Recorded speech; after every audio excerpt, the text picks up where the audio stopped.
बोल वृंदावन बिहारी लाल की, श्री राधा रमण लाल की, श्री राधा वल्लभ लाल की, श्रीमद्भागवत महापुराण की, सुखदेव जी महाराज की, परीक्षित जी महाराज की, सब संतन की, सब भक्तन की, सब विप्रन की, भारत माता की, जगत जननी गौ माता की जय जय। श्री द्वारिकाधीश की नमः पार्वती पते हर हर महादेव।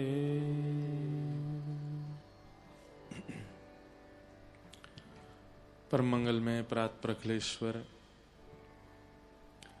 अकारण करुणा वरुणालय भक्तवांछा कल्पतरु तड़िद्वत विनिंदित पीतांबरधारी श्री बाल कृष्ण लाल की, राधा रमण लाल की शब्दमयी प्रतिमूर्ति हम आप सबके मध्य में विराजमान श्रीमद् भागवत महापुराण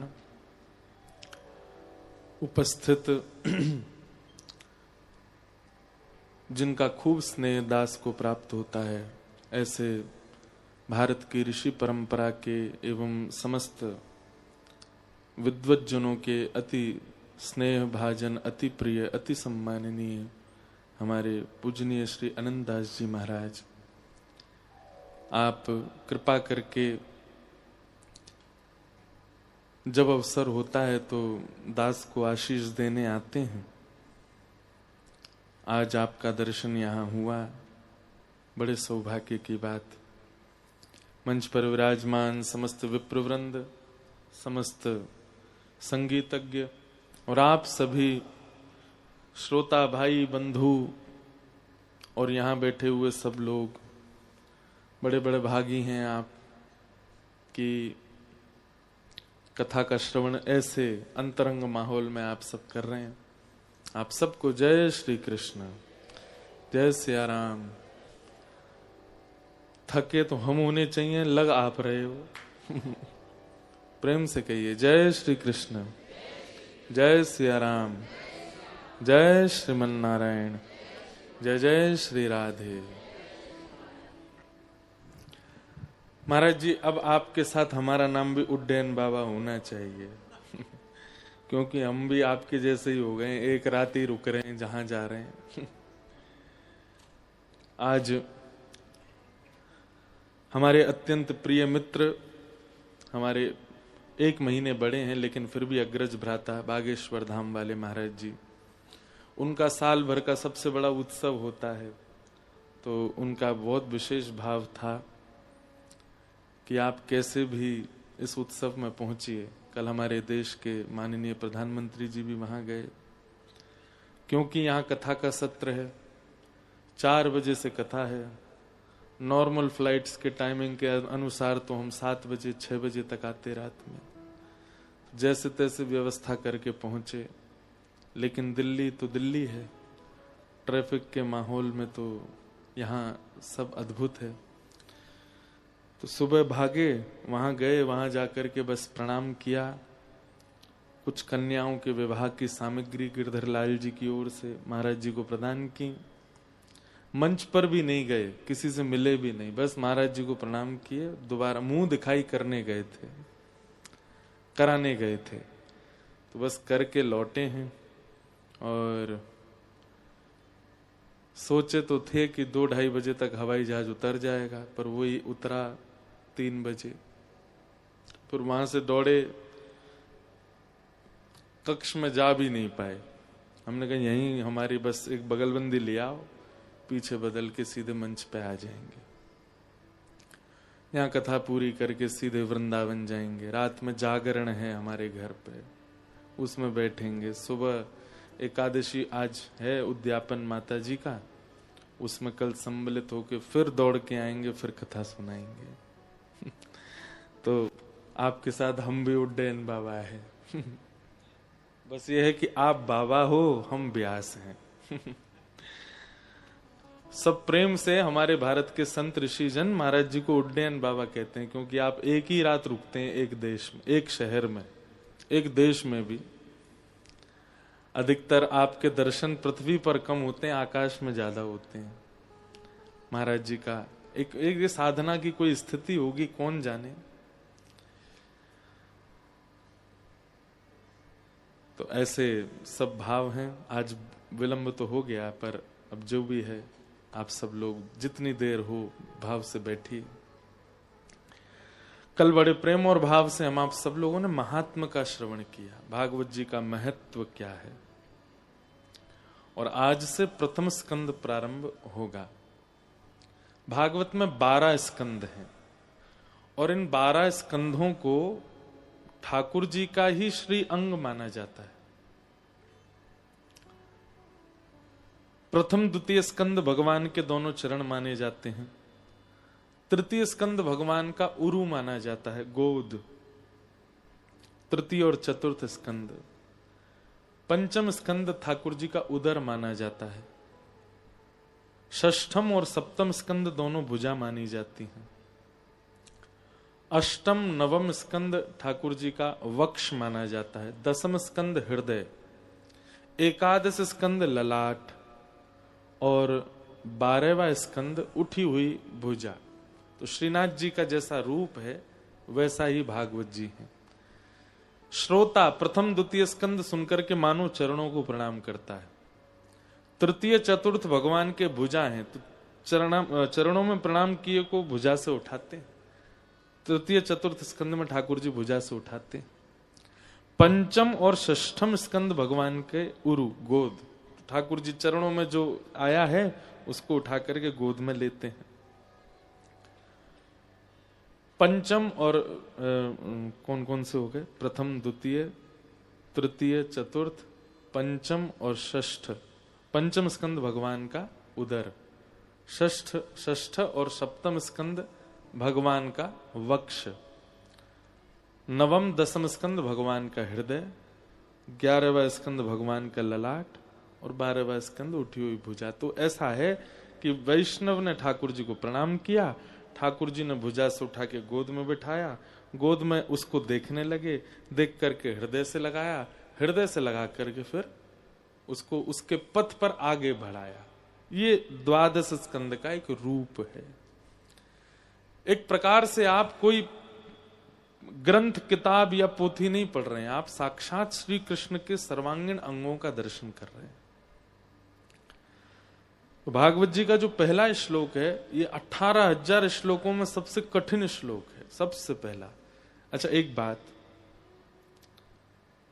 जितने भी संस्कृतज्ञ होते हैं भाषा, संस्कृत भाषा के, सबसे कठिन संस्कृत यदि है तो वो भागवत जी।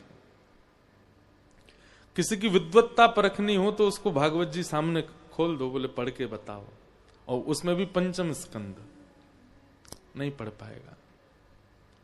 विद्वान की परीक्षा होती है भागवत से। हम लोग तो गुरुजनों की उच्छिष्ट आप सबको सुनाते हैं, संत जनों का आशीष जैसा मिलता है वैसा कहते हैं। तो भागवत जी का पहला श्लोक बहुत ध्यान से सुनिएगा। अब कल से ज्यादा सावधानी आज रखिए, आज से ज्यादा कल रखिएगा। हर दिन सावधानी बढ़ानी है, क्योंकि अब सिलेबस कठिन होता जाएगा। और 3 दिन सावधानी रखनी होती है, प्रथम द्वितीय और तृतीय। चतुर्थ दिन से तो फिर मिठाई मिठाई मिलती है। जैसे स्कूल टाइम कॉलेज टाइम जो होता है, थोड़ी मेहनत कर ले यदि व्यक्ति, तो फिर उसके बाद क्वालिफिकेशन मिल जाती है और उसकी जॉब लग जाती है। फिर बस जाओ, बढ़िया प्रेम से अपना नियम कर्तव्य निभाओ, धन कमाओ, अपने गृहस्थाश्रम में रहो।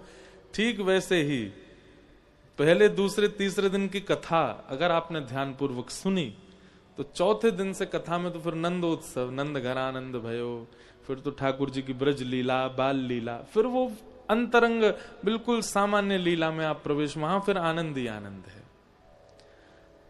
परंतु वही बात है ना कि गुलाब जामुन खाने लायक तब बनोगे जब आपने बचपन में खूब नीम चखा होगा, रसायन पी करके अपने आप को स्वस्थ रखा होगा, तभी आप कुछ भी खाने के अधिकारी हो जाते हैं।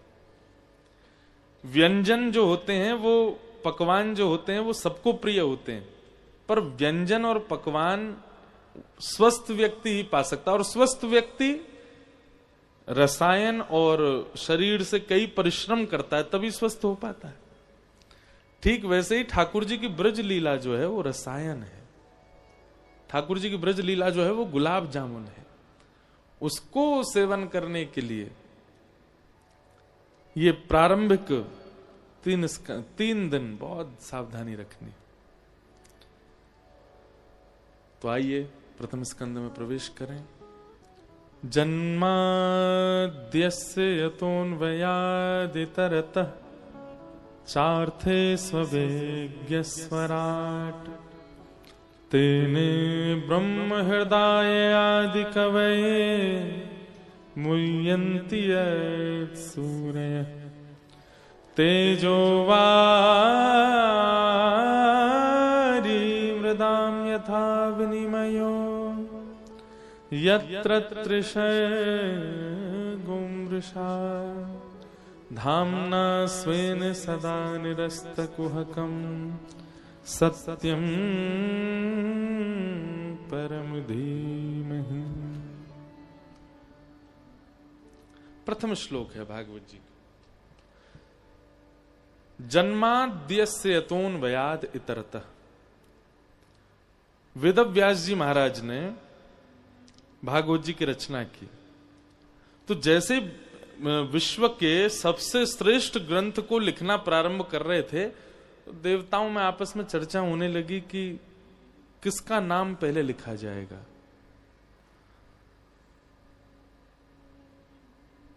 केवल मानवों में ही नहीं होता क्रेडिट लेने की इच्छा कभी कभी देवताओं में भी होती है। इसीलिए विष्णु सहस्त्र नाम में भगवान को अमानी कहा। उनको मान की इच्छा नहीं, ठाकुर जी को नहीं होती इच्छा, पर अन्य देव जो होते हैं उनको मान चाहिए। अगर आपको कुछ प्राप्त हुआ तो आपको उनको मान देना पड़ेगा कि आपकी वजह से मिला, पर श्री कृष्ण नहीं, वो मान रहित हैं। सब देवता टकटकी लगा करके वेदव्यास जी को देख रहे हैं कि वेदव्यास जी विश्व का सबसे श्रेष्ठ ग्रंथ लिख रहे हैं, किसका नाम पहले लिखेंगे। लेकिन नमोस्तुते व्यास विशाल बुद्धे, बहुत ध्यान से सुनिएगा, वेदव्यास जी की बुद्धि को प्रणाम है। उन्होंने पहला श्लोक ही ऐसा लिखा जिसमें किसी देवता का नाम नहीं है और सारे देवता प्रसन्न भी हो गए। ऐसी क्रिया कि किसी के पक्ष में भी ना जाए और सब उससे राजी भी हो जाएं, वो क्रिया करने वाला व्यक्ति सुधी माना जाता है। हमारी बात समझ रहे हैं? इसी को एक प्रकार से न्याय कहते हैं। क्या कहते हैं? न्याय।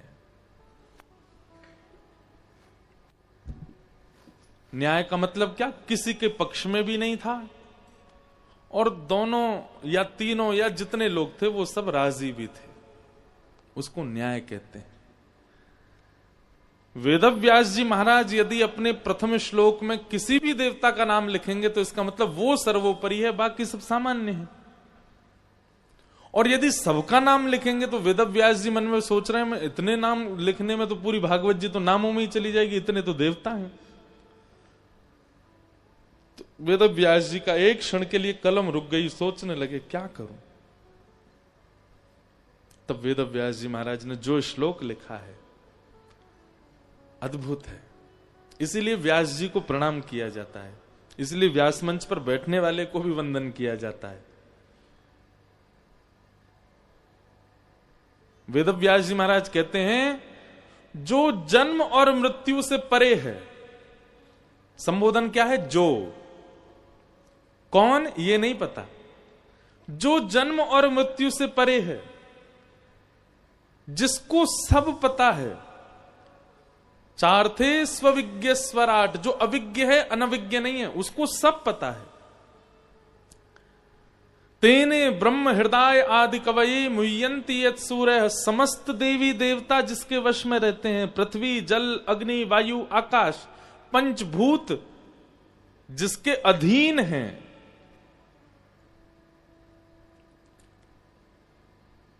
तेजो वारिमृताम यथा विनिमयो यत्र त्रिशर्गो मृषा। ये संसार, ये प्रकृति सब मिथ्या है, ये जिसको पता है, ऐसा परम सत्य जो भी है, मैं उसको प्रणाम करता हूं। अब देवी देवता एक दूसरे का मुंह देख रहे हैं, बोले ये क्या कर गए, ना किसी का नाम लिया और सब बातें भी बोल दी। इसीलिए वेद व्यास जी को प्रणाम किया गया। हमारे गोस्वामी तुलसीदास जी महाराज ने मानस जी की रचना की, लेकिन रामचरित्र मानस में जब आप बालकांड पढ़ोगे तो आधे से ज्यादा बालकांड में तो स्तुतियां ही हैं। उनको प्रणाम, इनको प्रणाम, संतों को प्रणाम, वैष्णवों को प्रणाम, दुर्जनों को प्रणाम, कौशल्या मैया को प्रणाम, सुमित्रा जी को प्रणाम, अयोध्या नगरी को प्रणाम, जानकी जी को प्रणाम, हनुमान जी को प्रणाम, शंकर जी को प्रणाम, सबको प्रणाम। इतना बड़ा प्रणाम प्रसंग है। लेकिन वेद व्यास जी महाराज ने केवल एक श्लोक बोला है, और उस श्लोक में भी किसी का नाम नहीं बोला। क्या कहते हैं? सत्यम परम धीमहि, जो भी परम सत्य है मैं उसको प्रणाम करता हूं। तो बोले आप प्रणाम कर रहे हो, प्रणाम उसको करना चाहिए जिसको आप जानते हो। बोले हाँ मैं जानता हूं ना, वो जन्म आदि से परे है, वो पंचभूतों को अपने अधीन करके रखता है, सारे देवी देवता उसके अधीन रहते हैं, वो सब जानता है, उससे कुछ भी चीज छुपी नहीं है। ऐसे परम सत्य को मैं प्रणाम करता हूं। ये श्लोक जैसे ही लिखा गया, शेष नाग पर पौड़े भगवान श्रीमन नारायण जोर से हंसे। लक्ष्मी जी बोली आप क्यों हंस रहे हो? उन्होंने नाम तो बोला नहीं आपका, आप क्यों खुश हो रहे हो? भगवान बोले लावारिस जमीन, लावारिस व्यक्ति सरकार का ही होता है। ये लावारिस श्लोक है, इसमें किसी का नाम नहीं, इसलिए मेरा ही है, क्योंकि हम परमात्मा हैं, हम सरकार हैं। ऐसी ही घटना घटी कब? जब गजेंद्र ने स्तुति गाई थी, गजेंद्र मोक्ष स्तोत्र। जरूर पाठ किया कीजिए। कल रात में थोड़ी देर चर्चा हो रही थी इंदू जी से, और साथ में आप भी आई थी, शिव महिम्न स्तोत्र की। स्तुतियां क्या हैं? जैसे उसको क्या बोलते हैं, जैविक होता है ना, जो बहुत अच्छे से फार्मिंग की जाती है, बहुत अच्छे से बीजों को रोपण किया जाता है, उनसे फिर मतलब खाद में बीज डाल, मुझे आती नहीं फार्मिंग, मैंने नाम ही सुना बस उसका, वो बहुत शुद्ध माना जाता है, ऑर्गेनिक। हाँ बहुत बढ़िया, ऑर्गेनिक। तो ऑर्गेनिक जो होता है ना, उसकी वैल्यू भी बढ़ जाती है, उसकी क्वांटिटी कम हो तो भी वैल्यू बढ़ जाती है। जो ऑर्गेनिक नहीं होता वो इतना ले लो, वो बेचारा कोने में पड़ा रहता। ऑर्गेनिक को तो जेब में रखते हैं, ऑर्गेनिक हो तो उसको थोड़ा ही मिल जाए, वही अरे महाराज जी हमारे फार्म से निकला है, ऐसी ऐसी खाद बनाए। ठीक वैसे ही ऑर्गेनिक है।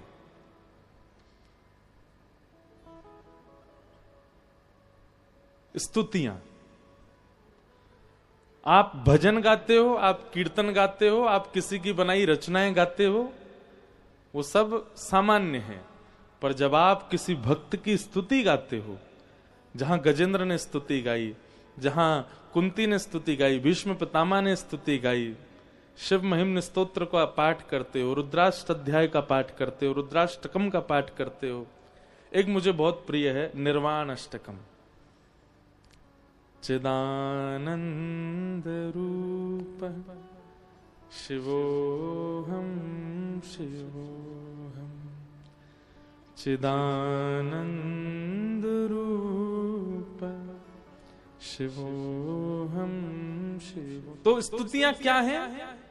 ये ऑर्गेनिक फार्मिंग से निकले हुए बीज हैं।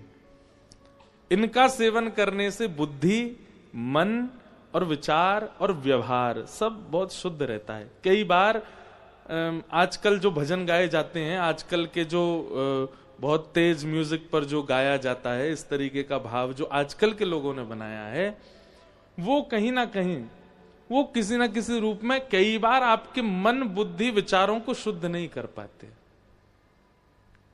कहीं ना कहीं मिलावट होती है, कि भजन की कोई निंदा नहीं है, पर पुरातन प्राचीन लिखे गई जो ये सारी स्तुतियां, ये सब ऑर्गेनिक है।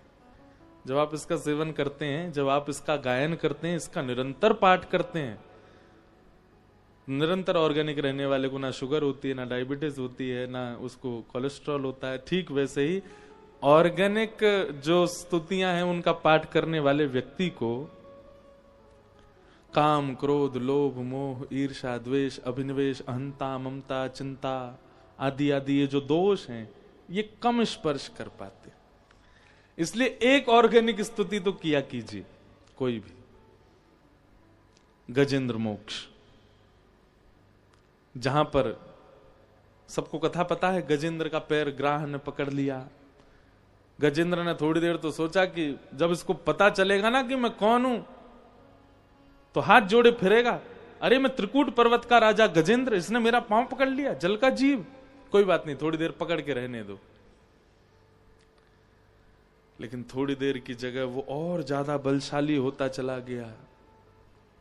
3 दिन हो गए और गजेंद्र बाहर नहीं आ पाए। पत्नी चली गई, बच्चे सब छोड़ छोड़ करके चले गए। गजेंद्र को वास्तविकता पता चलने लग गई, संसार में जिनके लिए मैंने सब कुछ किया, आज मेरी विषम परिस्थिति आई तो सब छोड़ के चले गए मुझे, यहां कोई नहीं है अपना। तो गजेंद्र जो था वो अपने पूर्व जन्म में इंद्रद्युम्न नाम का एक राजा था। बहुत ध्यान से सुनिए, इंद्रद्युम्न नाम का राजा था और उस राजा के भेष में उसने अपने ठाकुर जी के लिए इस स्तुति को बनाया था, गजेंद्र मोक्ष स्तुति को। लेकिन उनसे एक अपराध बना जिसके कारण उनको पुनर्जन्म में गजेंद्र एक जानवर बनना पड़ा। वो अपराध क्या था? अपने ठाकुर जी की सेवा कर रहे थे और तभी किसी संत का आगमन हुआ। तो संत जैसे ही आए तो इनको पता चल गया था कि मेरे घर पर एक संत आए हैं, लेकिन इन्होंने फिर भी क्या किया, उनकी तरफ देख करके एक बार भी ऐसे नहीं कहा कि महाराज जी विराजो, मैं सेवा कर रहा हूं, बल्कि देख करके मन में विचार किया अब इनको प्रणाम और करना पड़ जाएगा। तो ऐसा नजरअंदाज करके सेवा ही करने लगे, मानो उनको ऐसा लगे कि मैंने देखा ही नहीं है। और इस वैष्णव अपराध के कारण, सोचिए कितनी छोटी सी बात है ये, कि आपके घर कोई महापुरुष आए और आपने उनको देख करके 1 मिनट के लिए बस नजरअंदाज किया, और सेवा करने के बाद इंद्रद्युम्न राजा ने, किसी सेवक ने जाकर, वो संत आए, अच्छा अच्छा अच्छा, अरे महाराज जी मैं तो पहचान ही नहीं पाया, आप पधारे थे, जबकि वो जानते थे कि आए हैं। और इसी अपराध का दंड मिला उनको कि उनको पुनर्जन्म लेना, मतलब दूसरे जन्म में उनको गजेंद्र बन के आना पड़ा। गजेंद्र बन के आए, जब ग्राह ने पकड़ लिया, परिवार सब छोड़ के चला गया, 3 दिन तक कोई निकाल नहीं पाया। तब नेत्र बंद करके उसने मन में विचार किया कि मैं किसके लिए आया हूं पृथ्वी पर, कोई मेरा नहीं है। हे नाथ, मेरे पूर्व जन्म का कोई संचित पुण्य तो होगा मेरे जीवन में जिसकी वजह से मेरा जन्म हुआ है। कृपा करके उस पुण्य के फलीभूत ही मुझे कुछ आस्वादन कराने का अवसर दीजिए। तुरंत गजेंद्र को अपने पूर्व जन्म की रची हुई वो स्तुति याद आ गई और गजेंद्र ने गाई। गजेंद्र मोक्ष स्तुति में किसी का नाम नहीं है, ना इंद्र का नाम, ना देवी का नाम, ना देवताओं का नाम, ना महादेव का नाम, ना ब्रह्मा जी का नाम। बस गजेंद्र गाता जा रहा है। आकाश में सारे देवता खड़े हैं और सब अपने अपने वाहन लेके खड़े हैं। बोले गजेंद्र तू एक बार बोल तो सही, हमारा नाम हम अभी भी आते हैं। गजेंद्र ने किसी का नाम नहीं बोला। इतने में नारायण खड़े हुए, गरुण जी को बुलाए, इधर आओ। लक्ष्मी जी फिर बोली, आप क्यों जा रहे हो, आपका नाम लिया उसने? देवी, लावारिश स्तुति है और लावारिश पे मेरा अधिकार है, उसमें किसी का नाम नहीं है, इसका मतलब वो मेरी है। आइए गरुण जी पधारिए। गरुण पर बैठे और तुरंत जैसे ही गए हैं गजेंद्र की रक्षा करने के लिए, पूरी स्तुति में गजेंद्र ने नाम नहीं बोला। अंतिम श्लोक में जैसे ही गजेंद्र ने आकाश में देखा, शंख चक्र गदा पद्मधारी साक्षात नारायण रक्षा के लिए आ रहे हैं, तब गजेंद्र ने उसी सरोवर के पुष्प को तोड़ के ऊपर की ओर किया और अंतिम स्तुति अंतिम श्लोक में कहता है, नारायण खिल गुरु भगवन नमस्ते। ऐसे हैं हमारे ठाकुर जी, अमानी, मान रहित। और एक बात हम आपको कह दें, जैसे लड़का लड़की ब्याह करते हैं तो गुण मिलाते हैं ना, आजकल दूसरा फॉर्मेट शुरू हो गया है कि पहले ही बातचीत करके एक दूसरे के वाइब्स मिलाते हैं। कुंडली मिल गई, परिवार मिल गए, सब मिल गए, लेकिन भाई ब्याह क्यों नहीं हुआ? बोले वाइब्स मैच नहीं हो रही। आजकल बहुत विचित्रता चल रही है इसमें भी। व्यवहार विचार मिलने चाहिए, वो जब तक मिलेंगे नहीं तब तक कैसे ब्याह होगा? ठीक वैसे ही ठाकुर जी भी वाइब्स मैच करवाते हैं, जिससे ठाकुर जी को लगता है कि हाँ हमारे गुण मिल रहे हैं भैया, ये हमारी तरह अमानी ही है, ठाकुर जी उसी से ही मिलते हैं। 1% भी किसी के चित्त में यदि मान हो जाता है किसी भी वस्तु का, किसी भी भाव का, ठाकुर जी फिर त्याग करते हैं, नहीं मिलते। इसलिए अमानी रहिए।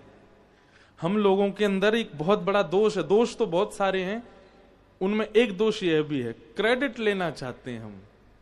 हमको लगता है कि मैंने ये किया, इसका मुझे कोई श्रेय क्यों नहीं दिया गया, मुझे दीजिए। कथा में बहुत सीमित लोग हैं, पर कुछ लोगों को यहां आ रहे हैं जो जानते हैं या जिनका फोन आ जाता है, उनको बता देते हैं कि आप लोग आइए। प्रचार तो नहीं कर रहे हैं ज्यादा कि बहुत लोग आ जाएंगे, नहीं तो। पर हमारे मध्य प्रदेश में एक जिला है सागर, वहां के विधायक जी बैठे हैं और देखिए चुपचाप आकर के बैठ गए हैं। इनके प्रशंसा करने का विषय मेरा कोई मान बढ़ाई देना नहीं, एक सीखने की भावना है। क्या? मान रहित हैं, मान नहीं। और ये मैंने अनुभव कर लिया कि ठाकुर जी को मान रहित व्यक्ति अति प्रिय है। आपके यहां भी कथा हुई थी कुछ दिन पहले, मैं तो कई जगह बोल भी देता हूं, मैंने कि मैं 7 दिन में मुझे लगा ही नहीं कि मैं विधायक जी के साथ हूं। कोई ऐसा व्यवहार नहीं, कोई ऐसी विचार नहीं, बहुत सरल स्वभाव। ऐसी हमारी हिंदू जी हैं, ये भी बहुत सरल सहज हैं। इनको कोई कैसे बोल दे, न्यायाधीश न्यायालय में बैठी हैं, खूब न्याय किए हैं, पर सरल स्वभाव है। उसका ज्यादा प्रचार नहीं है कि हम ऐसे हैं या ऐसे थे या वैसे थे।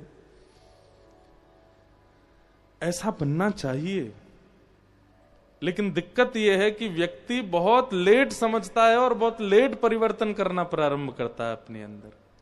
हम इसीलिए 28 वर्ष से ही कथा कर रहे हैं, मतलब अभी 28 वर्ष के, कथा तो हम 18 साल से कर रहे हैं, 18 साल के थे तब से कर रहे हैं। क्यों? क्योंकि इस उम्र में परिवर्तन करने के बाद जो सुख का अनुभव होता है ना पूरे जीवन, हमें कहीं ना कहीं ऐसी संतुष्टि लगती है कि हमारा आना सार्थक हो गया पृथ्वी पर। हम अपने माता पिता के यहां जन्मे और जन्म लेकर के जो कुछ भी किया, अब जिस क्रिया में हम हैं हमें बहुत संतुष्टि है। कहीं ना कहीं देखिए, प्राण सबके जाने, कभी भी जाने, कोई बता नहीं सकता, पर हर व्यक्ति को यह रहता है ये काम मेरा अभी अधूरा रह गया, ये और हो जाए, ये इसकी पूर्ति और हो जाए। पर हम सत्य बता रहे हैं, हमारे चित्त में कोई कामना ही नहीं रह गई है। ऐसा लगता परिपूर्ण है, बस ऐसे ही भगवत भाव सुनाते रहेंगे, जो जहां बुलाएगा। बस इतनी भागदौड़ इसलिए करते हैं क्योंकि युवाओं की थोड़ी सी चिंता होती है कि उनको समझ में आना चाहिए कितना सुंदर होता है वैष्णव रहना, कितना आनंददायी होता है आध्यात्मिक पथ पर चलते हुए आज की जो इनोवेशंस हैं उन सबको जीवन में लाना। बस उनके लिए थोड़ी भागदौड़ ज्यादा करते हैं, बाकी तो और हमें कोई चिंता नहीं है। तो अमानी बनिए, क्योंकि ठाकुर जी को मान और क्रेडिट्स लेने वाले व्यक्ति बिल्कुल अच्छे नहीं लगते। किसी की ब्याह सक्सेसफुल हो जाए तो बीच में 5 लोग बोलने वाले, हमने ही तो बताया था, हमने ही तो बताया था, हमने ही करवाया इन दोनों का, लड़की कहाँ वो वहां थी, वो लड़का कहाँ वहां था, हमने ही मिलवाया जोड़ा। और जैसे दोनों के डिवोर्स हो जाए तो वही बिचौलिया भाग जाता है, उसके अते पते नहीं, ढूंढे से नहीं मिल रहा, कहां गया भाई, तेने ही तो करवाया था। भाई देखो करवाया, भले ही हमने पहले ही बोल दिया था, आपस में जांच पांच कर लो, हमसे मत कहना फिर। तो ऐसी स्थिति लाते ही क्यों हो? एक बात कहें, थोड़ा पर्दे में रहना सीखिए, कुछ करके थोड़ा छुप के रहना सीखिए, कुछ बना करके अंतर ध्यान होना सीखिए। ठाकुर जी अंतर ध्यान ही रहते हैं, उनका स्वभाव है ऐसा। तो आप यदि तिलक लगाते हैं, कंठी पहनते हैं, नाम जप करते हैं, कथा श्रवण करते हैं, ये सब गुण ठाकुर जी देख लेते हैं। लेकिन एक बहुत विशेष गुण ठाकुर जी देखते हैं कि ये अमानी है कि नहीं मेरी तरह, कहीं इसके चित्त में मान की इच्छा तो अति नहीं है। तो भागवत जी के प्रथम श्लोक में आश्चर्य की बात है कि ठाकुर जी का नाम ही नहीं है। सत्यम परम धीमहि, जो परम सत्य है हम उसको प्रणाम करते हैं। भागवत जी के दूसरे श्लोक में 4 बातें बताई गई, विषय, अधिकारी, संबंध और प्रयोजन। बहुत ध्यान से सुनिएगा, भागवत जी का विषय क्या है, भागवत जी का अधिकारी कौन है, भागवत जी का संबंध क्या है और प्रयोजन क्या है। ये 4 बातें किसी भी फील्ड में आप जाएंगे, ये चारों चीजें आपको पता होनी चाहिए, विषय, अधिकारी, संबंध और प्रयोजन। जैसे लॉ है, उसका विषय आपको पता है, विषय क्या है। दूसरी बात, अधिकारी कौन है, जो इतना अध्ययन कर चुका होगा, जो इतने नियम जानता होगा, जिसने ये किताबें पढ़ी होंगी, जिसने ये एग्जाम्स क्लियर होंगे, वो अधिकारी। फिर तीसरी बात आती संबंध, उसका संबंध क्या है, बोले उसका संबंध न्यायालय से है, वो न्याय दिलाने के लिए ऐसा बना है। और अंतिम बात आती है प्रयोजन। प्रयोजन क्या है, प्रयोजन क्या है, किसी भी व्यक्ति का कोई भी पक्ष हो, वो पक्ष स्पष्ट रूप से कैसे प्रस्तुत किया जाए, ये उसका प्रयोजन है। किसी भी फील्ड में आप जाएंगे, चारों चीजें अनिवार्य है, विषय, अधिकारी, संबंध और प्रयोजन। भागवत जी के ये चारों क्या है? तो सबसे पहली बात विषय, तो धर्म प्रोजित कैतवोत्र परमो निर्मत्सराणां सतां वैद्यं वास्तवमत्र वस्तु शिवदं तापत्रयोन्मूलनम्।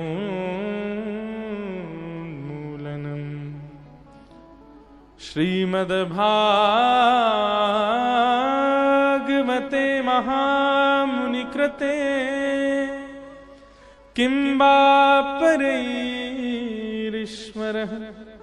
सद्यो हृद्यवरुध्यते त्रिकृतिभिः शुश्रूषुभिस्तत्क्षणात्। भागवत जी के जब श्लोक गाए जाते हैं ना, बहुत ध्यान से सुना कीजिए। हम आजकल बहुत भीड़ भाड़ में कथा करते हैं, तो हमको यहाँ पे सच बता रहे हैं, हमको आनंद आ रहा है। भीड़ कम है ना। कल हमको इंदू जी कथा के बाद बोली, महाराज जी आप एक काम करो, 200-300 लोग बुला लो। मैंने कहा ये तो ऐसी बात हो गई जैसे हम कोई पॉलिटिशियन है। हाँ भाई 200-300 लोग, नारे वाले बुलाओ। फोन घुमाओ। अब यहाँ तो हम किसी को जानते थोड़ी हैं सुनने वाले, हम तो सीधे सोशल मीडिया पे कहीं पोस्ट हो गई तो अपने आप आते हैं लोग। मैंने कहा वो हो गया तो फिर दिक्कत होगी। पर मैंने कहा कोई नहीं, अब सब तरीके की ऐसा मुझे करने दो, मुझे अच्छा लग रहा है। सीमित लोग हैं, बहुत शांति है, श्लोक गाने में भी सुख मिल रहा है, ऐसा लग रहा है कि 1-to-1 चर्चा हो रही है। तो एक बार एक कथा ऐसी भी होने दीजिए, ये एक अलग एक्सपीरियंस है, अच्छा लग रहा है हमें। तो कहीं ना कहीं हम 9 साल पुरानी वाली कथा कर रहे हैं, बेसिक, और वो मुझे अच्छा लग रहा है। तो इसलिए अब ऐसे ही रहने दें। कोई आना चाहेगा ढूंढ धाड़ के पहुंच जाए तो ठीक है, नहीं तो यही समझ लिया जाए इस कथा को कि यहां चुनिंदा लोग ही हैं जो चुने गए हैं। तो भागवत का विषय क्या है? धर्म प्रोजित कैतवोत्र परमो।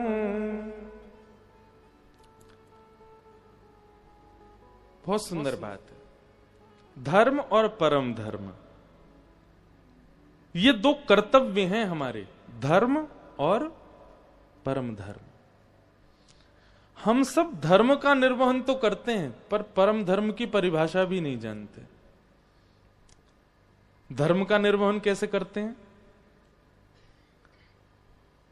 शरीर को स्वस्थ रखने के लिए, प्रसन्न रखने के लिए, ऊर्जावान रखने के लिए, सुंदर बनाने के लिए आप जो भी कर्म करते हो वो सब धर्म है। स्नान करना भी धर्म है, सोना भी धर्म है, वस्त्र पहनना भी धर्म है, भोजन करना भी धर्म है, व्यापार करना भी धर्म है, अपने जॉब के लिए जाना भी धर्म है, क्योंकि इससे आप अपने शरीर का पोषण कर रहे हो। सीधी बात, शरीर के पोषण को, शरीर की श्रेष्ठता को, शरीर की एक मर्यादा को, डेकोरम को सब जगह बनाने के लिए जो हम कर्म करते हैं वो है धर्म।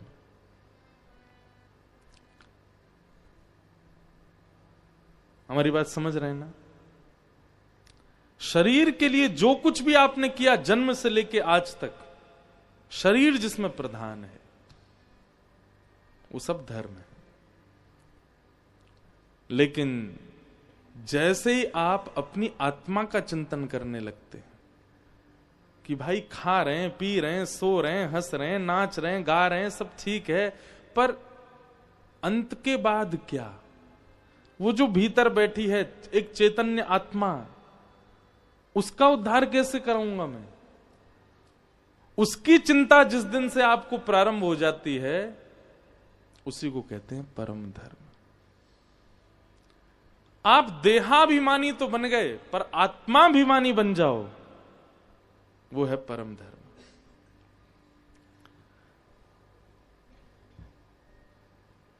बड़े बड़े लोगों को देखिए आप, 1-1 लाख रुपए के तो क्रीम्स लगाते हैं फेस पे, तब भी ग्लो नहीं आ पाता। हमारे वृंदावन में जाके संतों को देखो, ब्रज रज लगाते हैं, ब्रज की रज, और वहां में यमुना जी को जल ऐसे मिलाए के वही ये लगा ले, पूरे मुंह पे लगा के घूमे, और सामान्य से वस्त्र ऐसे धो के निचोड़ के सुखा के पहन लेते हैं। आप अगर बैठ गए ना उनके सामने तो आप अपनी पलकें नहीं झपका पाओगे। ऐसा एक आकर्षण उनमें से प्रकट होता है। ऐसा लगता है कि बस मन शांत हो गया, देखते रहें बस इनको, ऐसे ही देखत रहूं मैं जन्म सफल कर मानूं। क्यों?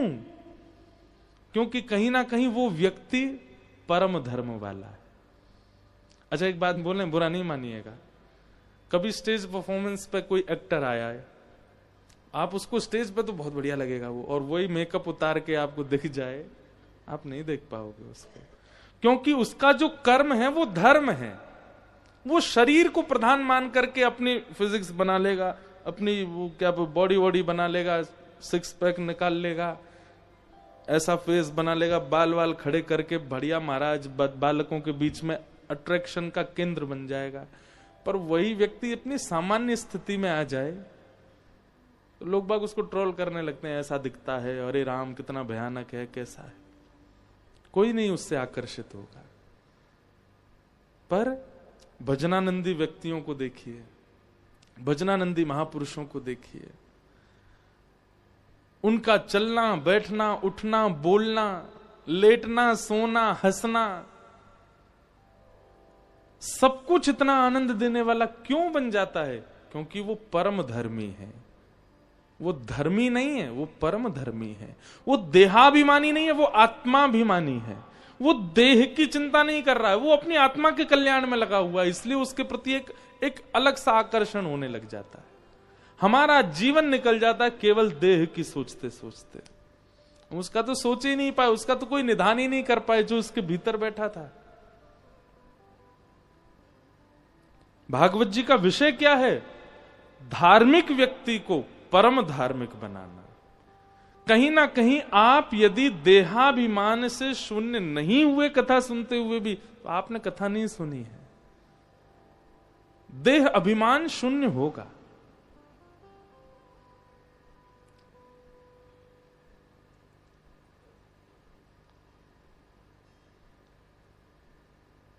मीराबाई का एक पद में गाता हूं,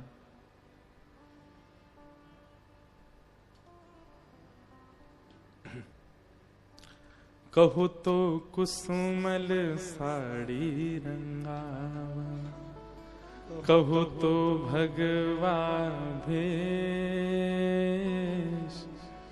कहो तो मोती अनुमांग भरावा, कहूँ छिटकावा केश बाला, मैं बैरागन हूँगी, मैं बैरागन हो बाला,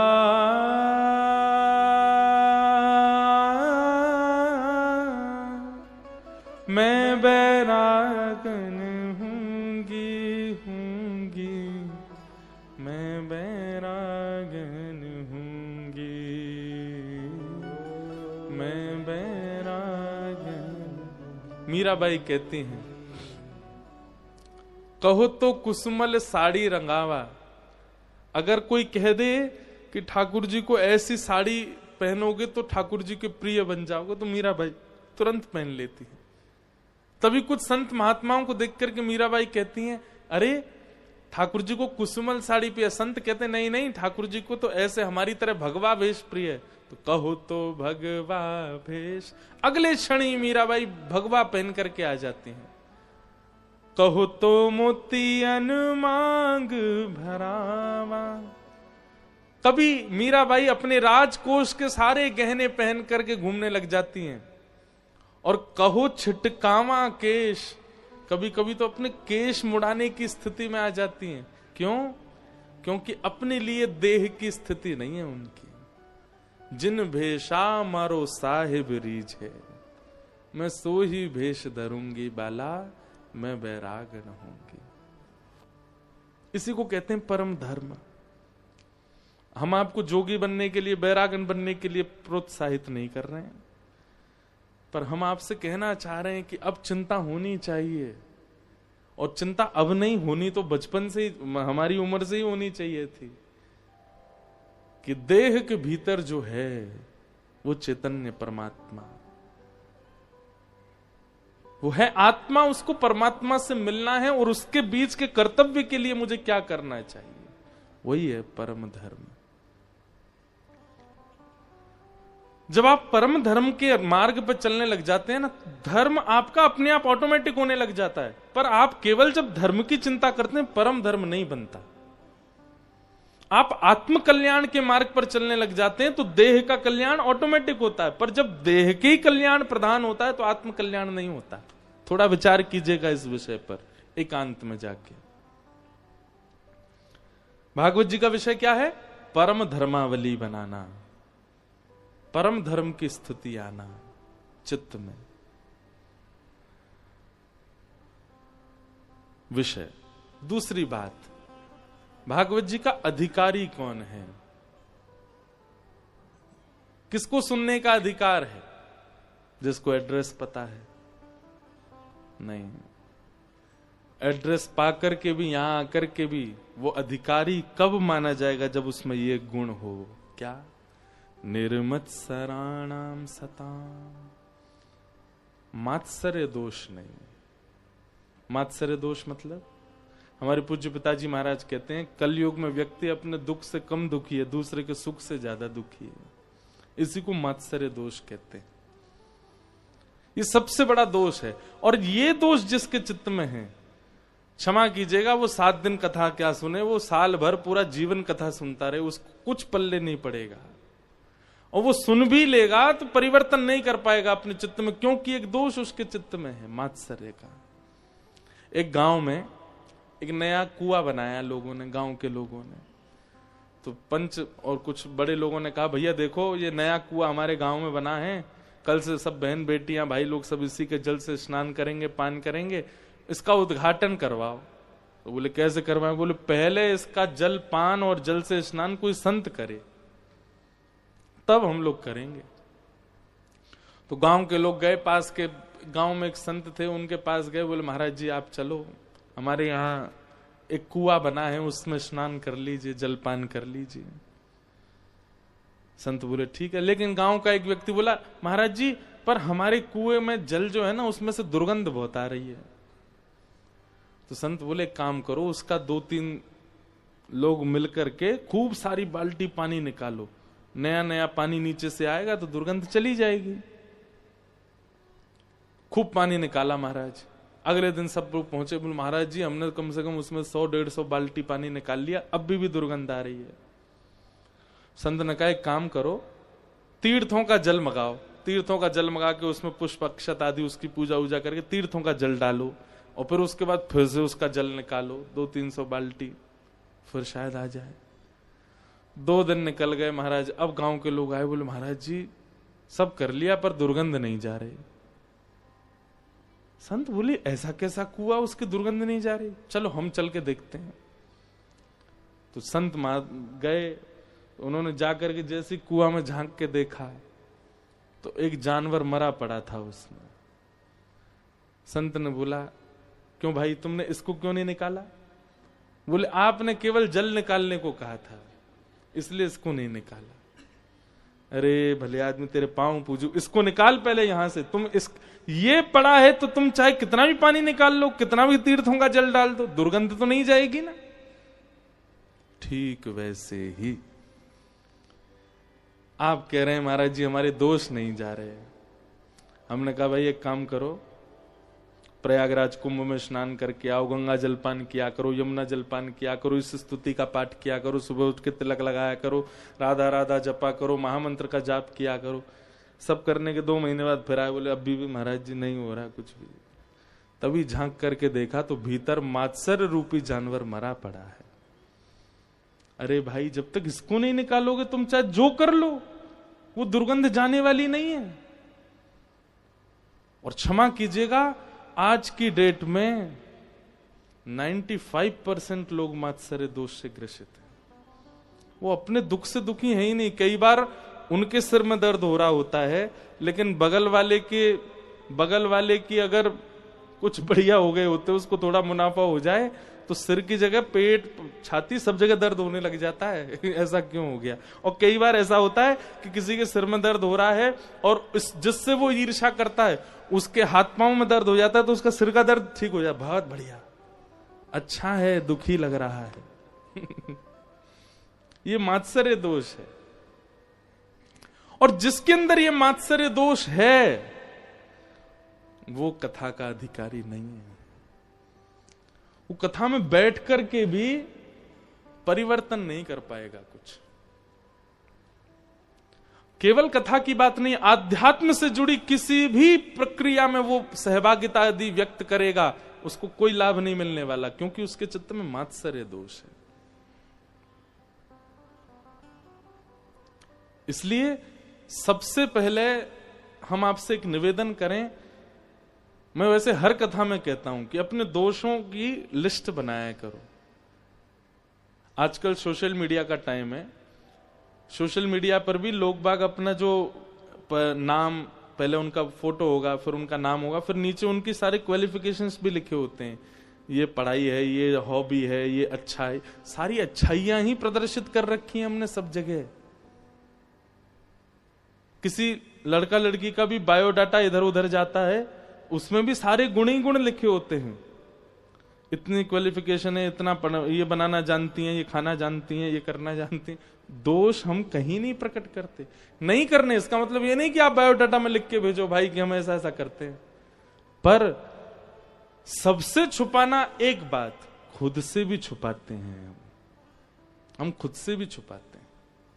हमें पता है कि मेरे अंदर ये दोष है, फिर भी हम क्या करते हैं? नजरअंदाज करते हैं। ठीक है, इसीलिए वो दोष और ज्यादा पनपता रहता है।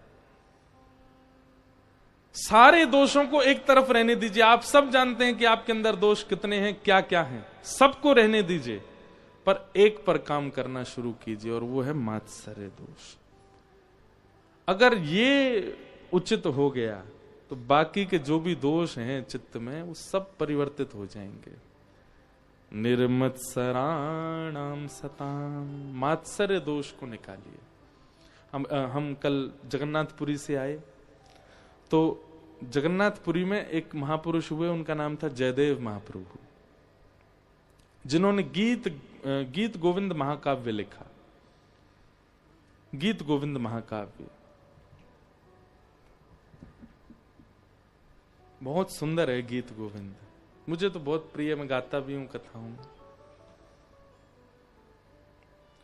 धीर समीरे यमुना तीरे, बसती बने वनमाली।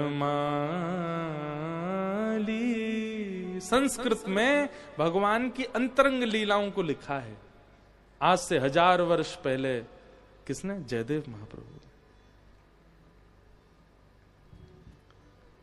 ठाकुर जी आज भी लपेट के सोते हैं गीत गोविंद को अपने अंग से। आप कभी जगन्नाथपुरी जाएंगे तो रात्रि 11 बजे के दर्शन कीजिएगा। ठाकुर जी शयन करने जब जाते हैं तो बड़ श्रृंगार होता है ठाकुर जी का, जगन्नाथ जी का। तो बड़ श्रृंगार में एकमात्र ऐसा जगन्नाथ भगवान का मंदिर है जहां पर, सारे मंदिरों में तो रात में श्रृंगार हल्के किए जाते हैं, पर जगन्नाथ जी में विशेष श्रृंगार रात को होता है ठाकुर जी का। फूल मालाएं, पुष्प मालाएं, जो भी सब उतार दी जाती हैं ठाकुर जी की रात में सुलाते समय। पर जगन्नाथपुरी में ये बड़े बड़े ठाकुर जी यहाँ पहनेंगे, इधर लड़ लगाएंगे आंखों के ऊपर फूलों की, अपने हाथों पे भी खूब सारे फूल पहनते हैं, गले में भी खूब फूल पहनते हैं। और उन फूलों के भीतर ठाकुर जी के चारों तरफ लिपटा होता है गीत गोविंद। दर्शन कराएं आपको, हमारी भागवत जी भी गीत गोविंद में ही लिपटी रहती है। ये हम आज पहली बार ही करा रहे होंगे ऑन कैमरा। देखो ये जो इस पे लिखे हुए शब्द हैं उड़िया भाषा में, ये गीत गोविंद है। और ये श्री जगन्नाथ जी रोज पहनते हैं, वही वस्त्र है। वहां के पुजारी जी ने हमको दिया ठाकुर जी का, रात में इसको पहन के सोते हैं ठाकुर जी। तो हम तब से अपनी भागवत जी को इसी में ही रखते हैं कि हमारी भागवत जी जगन्नाथ जी हैं, वो इसी को लपेट के सोती हैं रात में। तो गीत गोविंद इतना प्रिय है ठाकुर जी को। गीत गोविंद महाकाव्य की जब बहुत ख्याति होने लगी सर्वस्व जगत में, तो एक ईर्ष्यालु व्यक्ति ने एक और महाकाव्य लिखा, उसका नाम भी गीत गोविंद कर दिया। तो लोग बाग उसको खरीदने लगे, लोग बाग उसकी प्रशंसा भी करने लगे। उसके मन में यह भावना थी कि मेरे गीत गोविंद का भी प्रचार हो जाए जैसे जयदेव महाप्रभु के का हो रहा है, और बल्कि ऐसी भावना आ गई थी इनका कमो मेरा ज्यादा हो जाए। तो स्वयं श्री जगन्नाथ जी पहुंच गए उसके स्वप्न में, और स्वप्न में जाकर के कहा, अपने तुमने जो लिखा है इसको अभी विसर्जित करके आओ समुद्र में। गीत गोविंद एक ही रहेगा क्योंकि जयदेव महाप्रभु ने पहले लिखा है, और उनकी भावना से, तुम्हारी भावना मेरी प्राप्ति, मेरी प्रसन्नता नहीं है, उनको नीचा दिखाने की है, उनसे ज्यादा श्रेष्ठ बनने की है। तुरंत वो व्यक्ति गए, अपना गीत गोविंद विसर्जित करके आए समुद्र में। ठाकुर जी को सोचिए मात्सर्य दोष से कितनी पीड़ा होती है। दोष तो अनेक होते हैं लोगों में, काम है, क्रोध है, लोभ है। कभी किसी को ठाकुर जी स्वयं समझाने गए हों किसी दोष के कारण? नहीं। पर ईर्ष्या का दोष यदि किसी भक्त के प्रति हो जाता है, ठाकुर जी को प्रिय नहीं। इसलिए मात्सर्य दोष से बचिए। और अगर ये मात्सर्य दोष आपके चित्त में है, किसी की प्रसन्नता, किसी की सफलता आपको सहन नहीं होती है, थोड़ा सत्संग बढ़ाइए अपना, क्योंकि बाकी के दोष नजरअंदाज किए जा सकते हैं, इस दोष को ठाकुर जी नजरअंदाज नहीं करेंगे। मैं कथा में कहता हूं, कामियों को भी ठाकुर जी मिले, क्रोधियों को भी मिले हैं, लोभियों को भी मिले, पर ईर्ष्यालु को नहीं मिले।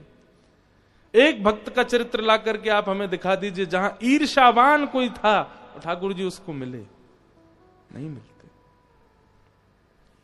इसलिए मात्सर्य दोष, इससे बचिए।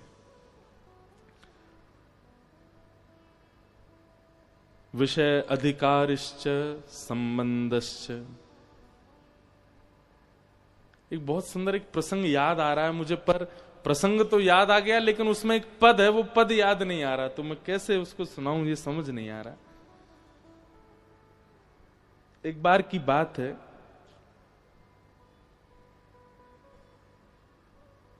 हमारे वृंदावन में अष्ट सखा हैं। ठाकुर जी के कलयुग में 8 सखा हुए।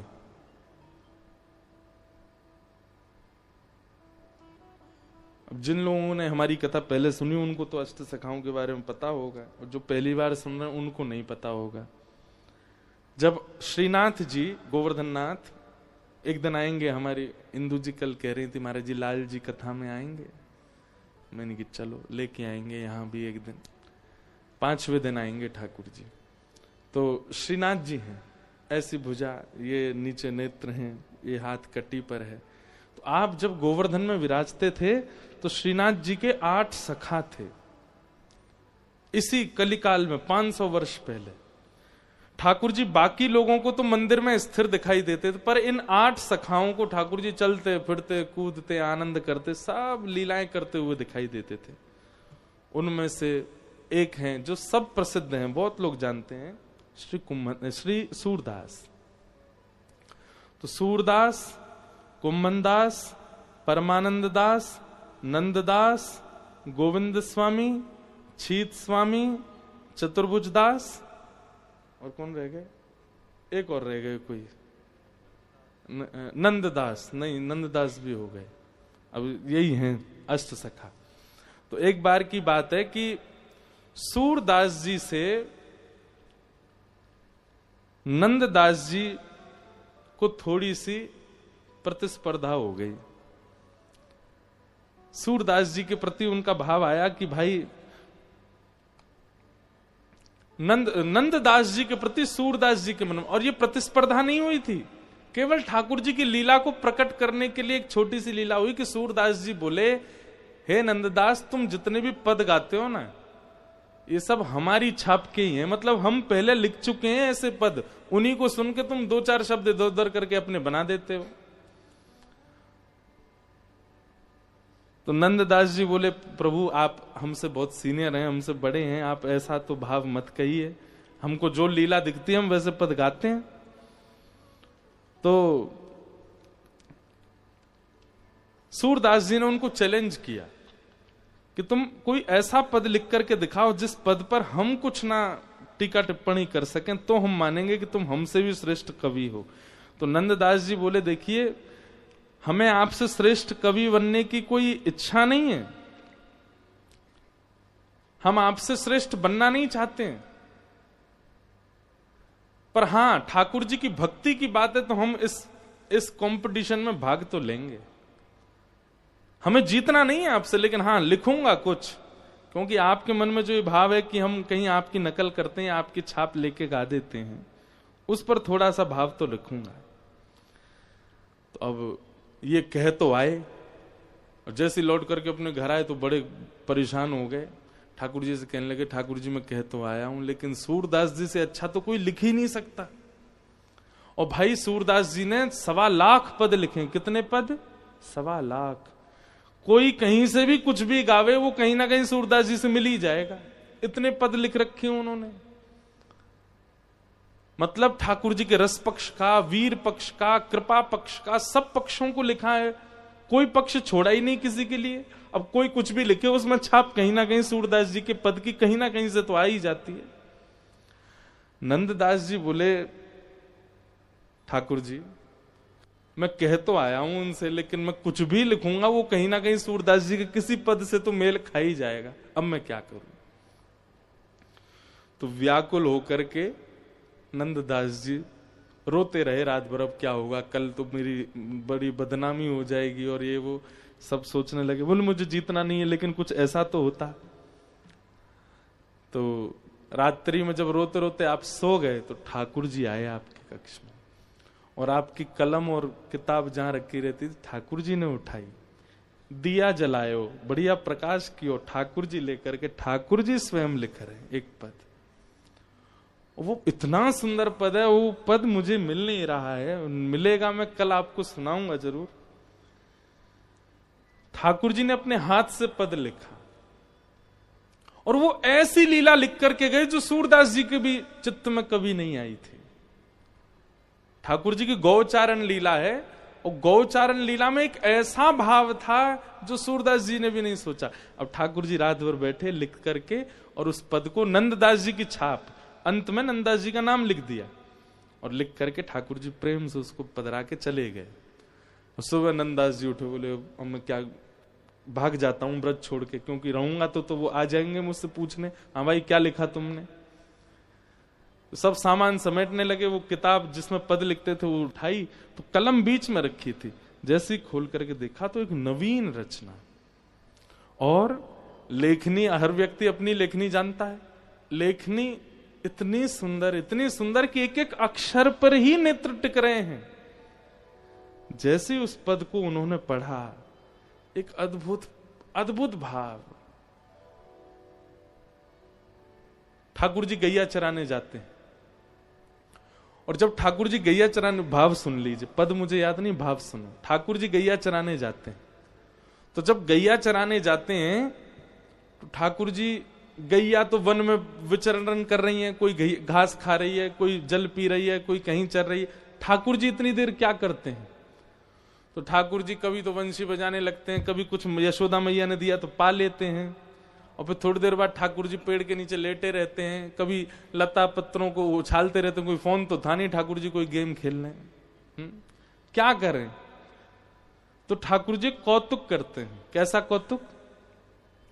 थोड़ी घास निकाल करके अपने कानों के ऊपर डाल लेते हैं, अपने सुंदर सिर पर जो पाग है उसमें अलग अलग पत्ते पिरो लेते हैं, अपने हाथों में बेल होती है ना, जो बेल जो ऐसे चढ़ जाती है वृक्षों पर, उन बेलों को तोड़ करके अपने हाथों पर बांध लेते हैं, उन्हीं को अपनी कमर पर बांध लेते हैं। सुंदर सिर से लेकर के पैर तक सारे आभूषण उतार करके, घास पत्ते बेल, इन्हीं से ठाकुर जी अपना वनमाली श्रृंगार करते हैं। और उस श्रृंगार को करने के बाद ठाकुर जी, एक श्रृंगी है ठाकुर जी की, जिसका नाद सुनते ही गैयाएं पूंछ उठा करके दौड़ती हैं ठाकुर जी के पास कि चलो गैयाओं, नंद भवन वापस जावे को समय है गयो। तो आज ठाकुर जी ने दोपहर में ही वो श्रृंगी बजा दी, तो गैया सब पूंछ उठा उठा करके दौड़ी, बोले कि अभी तो समय भयो नहीं, ये लाला श्रृंगी क्यों बजा रहे हैं।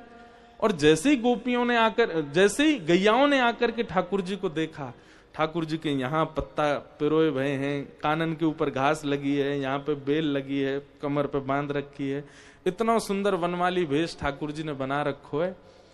तो गैयाएं इतनी प्रसन्न हो जाती हैं, बोले अच्छा तो लाला यूं कह रहे हैं बगीचा में मत चरो, मैंने सब अपने ऊपर डाल लियो, मुंह में ही चल लो। और सब गोपी दौड़कर, सब गैया दौड़ करके आई, कोई ठाकुर जी के कान के ऊपर चाट रही है। अब जैसी गैया चाटती है ठाकुर जी गुलगुली होती है, फिर ठाकुर जी इधर भागते हैं, फिर कोई गैया आगे से घेर लेती है, ठाकुर जी के इधर चाटती है। तो इस प्रकार ठाकुर जी अपना वन में गौ चराते हुए मन लगा रहे हैं। इस पद को ठाकुर जी ने लिखा। नंददास जी पहले तो बहुत रोए, उस भाव, बोली किसी के चित्त में आने वाला भाव ही नहीं है, कौन सोच सकता है ऐसा। सूरदास जी आ गए, और सूरदास जी जैसे ही आकर के बैठे, नंददास जी ने वो पद सुनाया।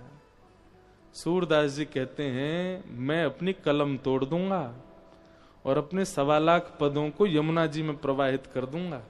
ये पद तुमने नहीं लिखा है, ये तुम्हारे चिंतन है ही नहीं।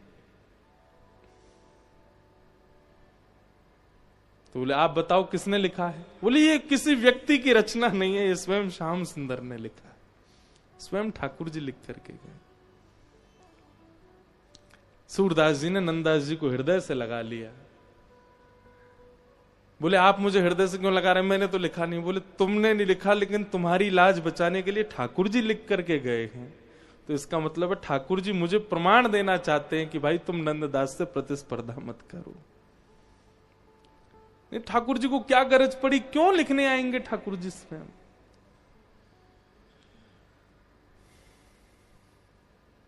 अद्भुत। तो मात्सर्य दोष, इससे बचने का प्रयास कीजिए। ठाकुर जी को यह प्रिय नहीं है।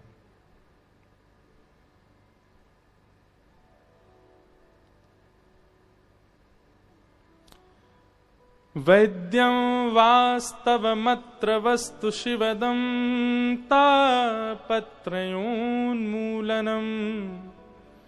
श्रीमद्भागवते महामुनिकृते किं वा परैरीश्वरः सद्यो हृदयवरुध्यते त्रिकृतिभिः शुश्रूषुभिस्तच्छणा। विषय परम धर्म, अधिकारी मात्सर्य दोष से रहित व्यक्ति, और तीसरी बात आई संबंध, वैद्यम वास्तवमत्र वस्तु शिवदम। कल भी मैंने कहा था कि कथा का मूल उद्देश्य क्या होता है। ठाकुर जी आपको भगवान नहीं लगेंगे, ठाकुर जी नहीं लगेंगे, ठाकुर जी से आपका कोई संबंध स्थापित हो जाएगा। और आप जबरदस्ती आप मत मानना हमें तो ठाकुर जी लाला लगते हैं, हम तो लाला मानेंगे, नहीं, ऐसे नहीं। वो स्वयं बताएंगे कि वो आपको आपका क्या बनना चाहते हैं, वो आपको किस भाव में, क्यों। फिर ऐसा होगा, राधा रमन जी जाओगे, राधा वल्लभ जी जाओगे, कहीं भी ठाकुर जी का विग्रह देखोगे, आपको वही संबंध में वो दिखा करेंगे। पूरी दुनिया उनको परमात्मा मान रही है, पर वो आपको भैया ही दिख रहे हैं। बोले मेरे भैया ही हैं, ये मेरे लाला ही हैं, ये मेरे प्रियतम ही हैं, ये मेरे सखा ही हैं। आपको उसी भाव में वो दिखने प्रारंभ हो जाएंगे हर जगह। संबंध, वैद्यम वास्तवमत्र वस्तु शिवदम तापत्रयोन्मूलनम। मीराबाई कहीं भी दर्शन करने जाती थी, चाहे जैसा श्रृंगार हो ठाकुर जी का, पर मीराबाई को सहरा में ही दिखते थे ठाकुर जी, दुल्हा दुल्हा के रूप में ही दिखते थे।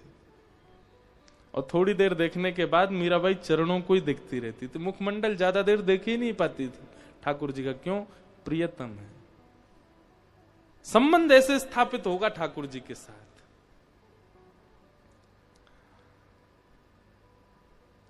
वैद्यम वास्तवमत्र वस्तु शिवदम तापत्रयोन्मूलनम। भागवत जी का प्रयोजन क्या है, तापत्रयोन्मूलनम। उन्मूलन किसको कहते हैं, नष्ट को, खींचने को। 3 प्रकार के ताप हैं, आदि दैविक, आदि भौतिक, आध्यात्मिक। इन्हीं 3 तापों का बहुत विस्तार है। तीनों प्रकारों के तापों को जो हमारे चित्त से उन्मूलन कर देते हैं, नष्ट कर देते हैं। श्रीमद्भागवते महामुनि कृते किंबा परैरीश्वरः सद्यो हृदयवरुध्यते त्रिकृतिभिः शुश्रूषुभिस्तच्छणा। तो विषय, अधिकारी, संबंध और प्रयोजन, ये 4 बातें स्पष्ट हो। भागवत जी का 2वां श्लोक। अब आता 3वां श्लोक।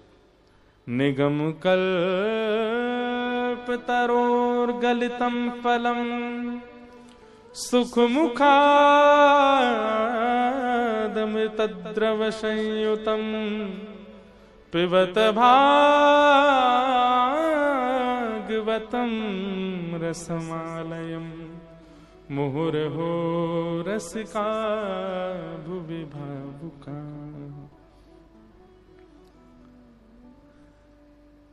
पहला श्लोक देवताओं के लिए था, दूसरा श्लोक श्रोताओं के लिए था, और तीसरा श्लोक वक्ता के लिए।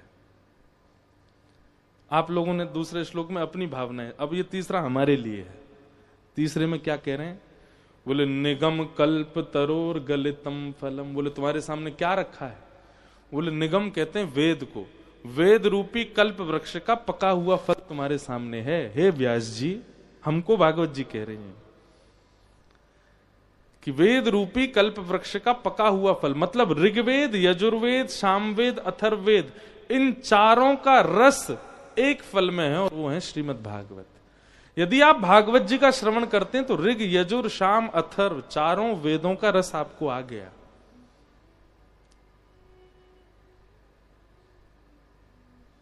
तो हे व्यास जी, तुम्हारे सामने ऋग, यजुर, साम, अथर्व, चारों वेद रूपी वृक्ष का फल रखा है।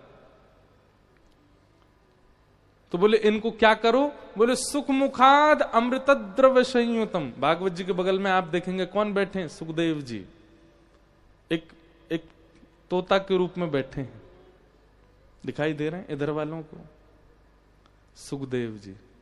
ये भागवत के मूल वक्ता हैं। अब मूल वक्ता तोता है तो फिर हम काय को बैठे हैं। अब यहां पर क्या कहा जा रहा है कि जो तोता का गुण होता है वैसा गुण वक्ता का होना चाहिए। वक्ता, तोता का गुण क्या होता है, वो जिस फल में मुख लगाता है वो मीठा हो जाता है। या फिर ऐसा कहो कि तोता उसी फल में मुख लगाता है जो मीठा ही होता है। पर यह बात प्रमाणित होती है कि भाई जिस फल में तोते का मुंह है वो मीठा है, वो रस देने वाला ही होगा। लेकिन तोते का एक स्वभाव होता है, बहुत ध्यान से सुनिएगा। एक भाव चित्त में आया, आम का पेड़ है, उस पेड़ पे कबूतर भी बैठता है पर आम नहीं खाता।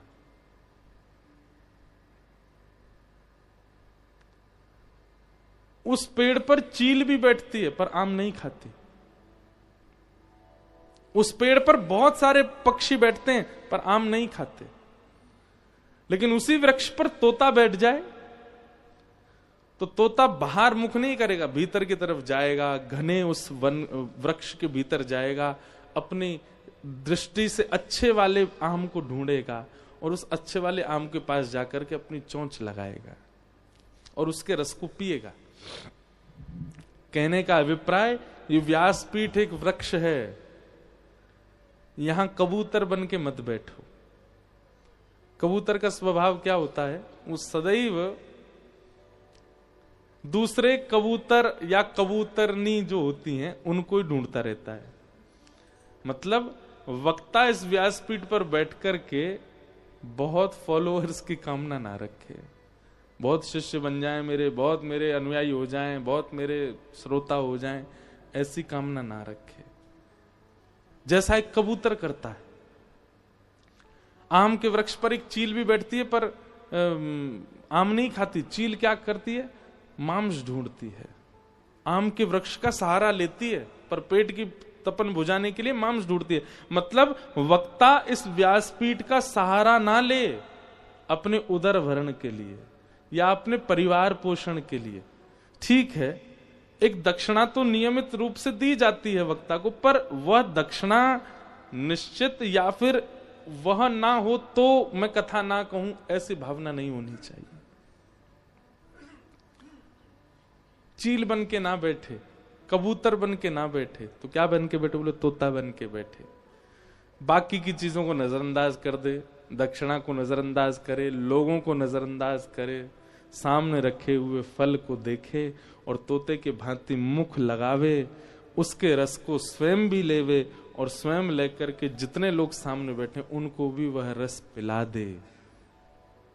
निगम कल्प तरोर गलितम फलम सुखमुखाद अमृतद्रव संयुतम पिबत भागवतम रसमालयम मुहुरहो रसिका भुवि भावुका।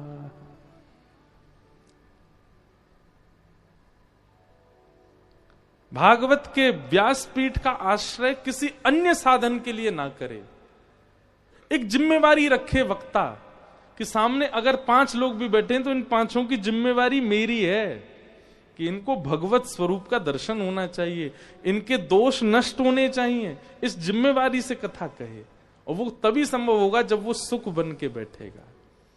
यदि भागवत जी के फल में स्वयं रस नहीं लिया होगा, उसकी जीव को या उसके मन को या उसके भाव को स्वयं रस नहीं मिला होगा, वो दूसरों को नहीं दे पाएगा। वो स्वयं रस युक्त हो पहले, और रस युक्त होने के लिए ही व्यास मंच पर बैठे।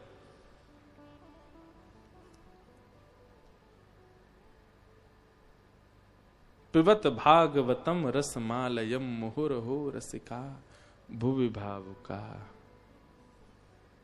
पिबत भागवतम, भागवत सुनो नहीं, भागवत कहो नहीं, भागवत पियो।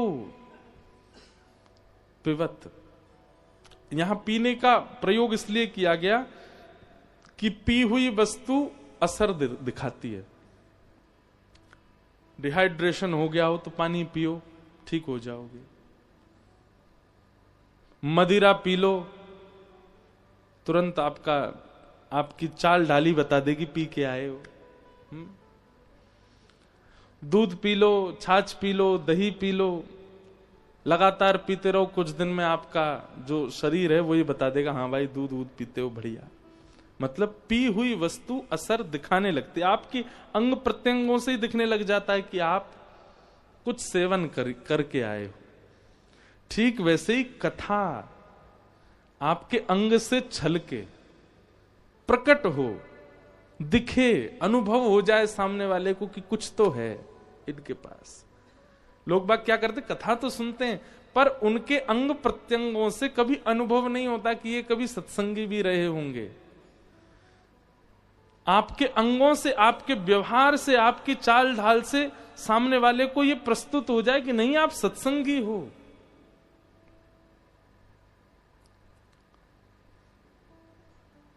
फ्लाइट्स में वेज नॉन वेज दोनों सेक्शन होते हैं। सबसे पूछा जाता है सर वेज और नॉन वेज, पर हम अपनी अपनी बता रहे हैं। हमको आज तक एयर होस्टेस ने पूछा ही नहीं नॉन वेज। वो वेज ही बोलती है, क्यों? वो रूप से हुलिया से ही समझ जाती है। हाँ, विदेशी हवाई जहाजों में तो बात अलग है, वहां तो पूछ ही लेते। वहां तो एक बार एक एयर होस्टेस ने मुझे टिश्यू पे, सर ब्लड आ रहा है आपके। मैंने ब्लड नहीं है, वो तिलक है। तो आपका स्वरूप, हमारे महाराज जी का स्वरूप देखो भाई। जिसने इनके साथ हवाई जहाज में सफर किया वो व्यक्ति सबसे लकी है। महाराज जी कभी ना एयरपोर्ट पे ही मिलते हैं मेरे को। तो फ्लाइट में एक बार मैं इंदौर से आ रहा था वापस दिल्ली, तो जैसे ही मैं एयरपोर्ट में प्रवेश कर रहा, महाराज जी निकल रहे थे प्रस्थान से। तो मैंने जाके, मैंने महाराज जी कहाँ से आ रहे हैं? बोले बंबई से आ रहा हूँ। मुझसे बोले तुम कहाँ जा रहे हो? मैंने कहा दिल्ली जा रहा हूँ। चलो मैं भी चल रहा हूँ। मैंने कहा आप अभी तो आए हो? बोले कोई नहीं, हमारा तो काम ही है, चलो। मैं टिकट, बोले वो मिल जाएगी। भीतर गए, वहां पे तो उनको सब जानते हैं, सारे एयर होस्टेस, सारे स्टाफ, चाहे दिल्ली एयरपोर्ट हो, मुंबई एयरपोर्ट हो, इंदौर एयरपोर्ट, सब जानते हैं महाराज जी को। लेके खींच के गए, लाइन वाइन कुछ क्यों में खड़े नहीं होना, सीधे बस में बैठे। हवाई जहाज अभी तैयार ही नहीं हुआ पब्लिक के लिए, सीधे जाके बैठ गए भीतर। मैंने कहा वाह भाई, आनंद तो ये है। दुनिया के लोग कहां कहां संपर्क बनाते हैं। बड़े बड़े बिल्डर, बड़े बड़े राष्ट्र के धनवान लोग, महाराज जी का संपर्क एयरलाइंस में है। और आश्चर्य की बात ये है, no WhatsApp, no Instagram, no Facebook, Android phone ही नहीं है। महाराज जी का फोन कभी देख लोगे तो वो भी एक चमत्कार ही है। रबड़ बैंड से बंधा हुआ है 1100, उसमें वो है, वो बैटरी निकल जाती है पीछे वाली। वो फोन है। अमेरिका जाते हैं, इमिग्रेशन करके बाहर निकलते हैं और फिर दोबारा डिपार्चर से भीतर घुस के दूसरी फ्लाइट पकड़ के ऑस्ट्रेलिया चले जाते हैं। अद्भुत है। एक बार कोई महाराज जी को व्यक्ति मिला वृंदावन में। महाराज जी बोले कहां से आए? बोले हांगकांग से आए हैं महाराज जी। मुझे ऐसी खबर पता चली। महाराज बोले हांगकांग में कहाँ रहते हो? अपना पता बताओ, हम कभी आएंगे। अब उसने सोचा संत महात्मा तो ऐसे ही बोल देते हम कभी आएंगे। पता दे गया। महाराज जी 2-4 दिन बाद ही पहुंच गए हांगकांग। उसके घर के बाहर जाके फोन लगाया, हाँ भाई कहाँ हो? बोले आप कहाँ हैं? बोले हम तुम्हारे घर के बाहर खड़े। अब उसने सीसीटीवी उसके फोन में था, उसने देखा महाराज जी वहीं खड़े। वो अभी हांगकांग पहुंचा ही नहीं है। महाराज जी बोले अब महाराज जी आपकी व्यवस्था कर देता हूँ, रुक जाइए। नहीं नहीं नहीं, अब हम अगली फ्लाइट पर जापान जा रहे हैं। निकल गए।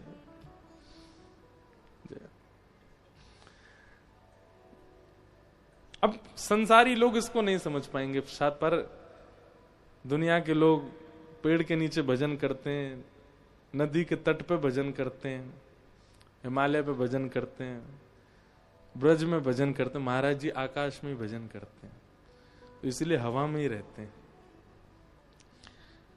तो महाराज जी हमसे तो कभी एयर होस्टेस ने पूछा नहीं नॉन वेज सेक्शन। क्यों? क्योंकि उसको हमारे बाह्य रूप परिवेश अब तो और अच्छा हो गया है। अब तो इंडियन एयरलाइंस, जो जितनी भी हमारे भारत की एयरलाइंस हैं, इसमें चले जाएं तो हाथ तो जोड़ती ही हैं, पर वेलकम करती हैं या नमस्ते बोलती हैं। हमको देखते ही बोलते राधे राधे, जय श्री कृष्ण। नहीं, अगर कोई 2-4 चूक जाती है तो हम ही जाके बोल दे राधे राधे। फिर वो एंट्री में तो नहीं बोली, पर जब जाएंगे तो बोलती है राधे राधे। कहने का अभिप्राय, इस परिस्थिति को क्या कहते हैं? कथा को पीना। मतलब आपके चाल ढाल, उठना बैठना, बोली चाली, खान पान, नैनों का घूमना, हर आपके वेशभूषा, सबसे पता चल जाता है कि आप कौन हो। आप एक सत्संगी हो। आप नॉनवेज तो नहीं खाते हो। अरे महाराज, कभी गोलगप्पे होते हैं ना, पानी के गोलगप्पे, इसकी दुकान पे चले जाएं तो रुक जाइए महाराज जी, पहले बर्तन साफ कर दूं, बढ़िया से धोएगा, बढ़िया सब बिल्कुल व्यवस्थित करके फिर नया आलू निकालेगा, उसको मीट के बढ़िया मजा अब खिलाऊंगा आपको, वो वाला नहीं, आपको पवित्र खिलाएंगे। क्यों?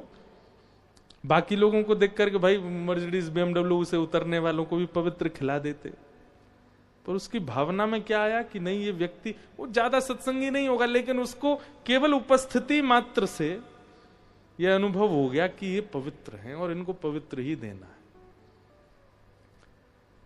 हम ये नहीं कह रहे हैं कि आप भी हमारी तरह रह जाओ, पर हां, आपकी किसी स्थिति में तो पता चलना चाहिए कि आप वैष्णव हो।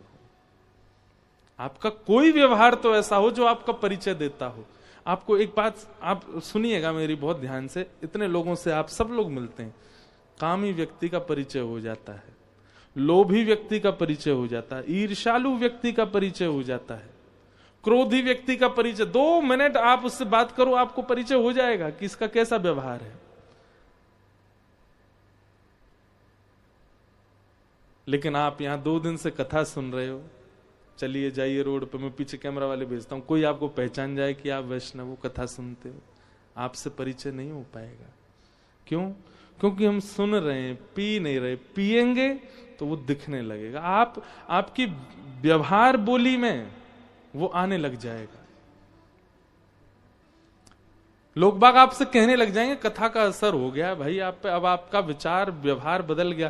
कितने लोग ऐसे वो जैसे बहुत छोटी छोटी चीजें, आप फोन उठाते क्या बोलते हो? हेलो।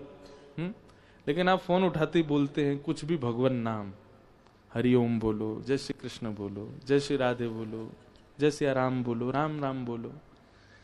2-3 बार सामने वाले को अटपटा लगेगा, क्योंकि आज तक उसको ऐसा नहीं बोला है आपने, पर वो अंदाजा लगा देगा कि यार अभी कथा हुई थी इनके यहाँ पे, तब से जय श्री कृष्ण बोलने लगे। अब वो दूसरी बार जब फोन करेगा ना, तो वो आपसे पहले जय श्री कृष्ण बोलेगा, जय श्री कृष्ण कहाँ है। अब आपका केवल इतना सा व्यवहार आपका परिचय दे रहा है कि आप वैष्णव हो। किसी को बताना ना पड़े और आपका भगवान से संबंध सामने वाला अपने आप पहचान जाए, इसको कहते हैं कथा पीना। पिबत भागवतम रसमालयम, कथा पियो।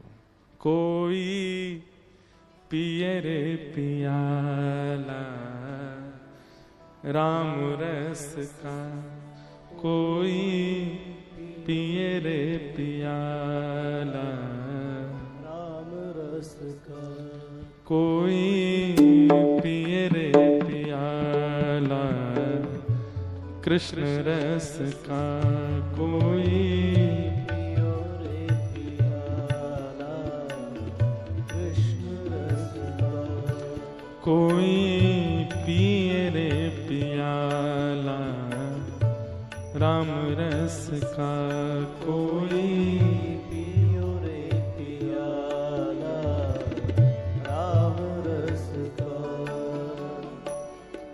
ये प्याला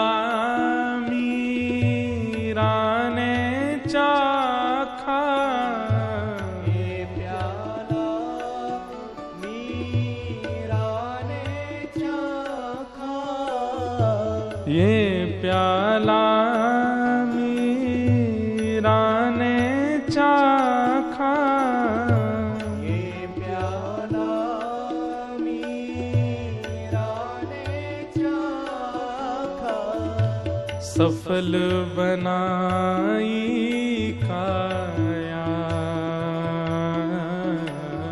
सफल बनाई काया। कोई पिए रे पियाला राम रस का, कोई पिए रे पियाला राम रस का, कोई पिए रे पियाला कृष्ण रस का, कोई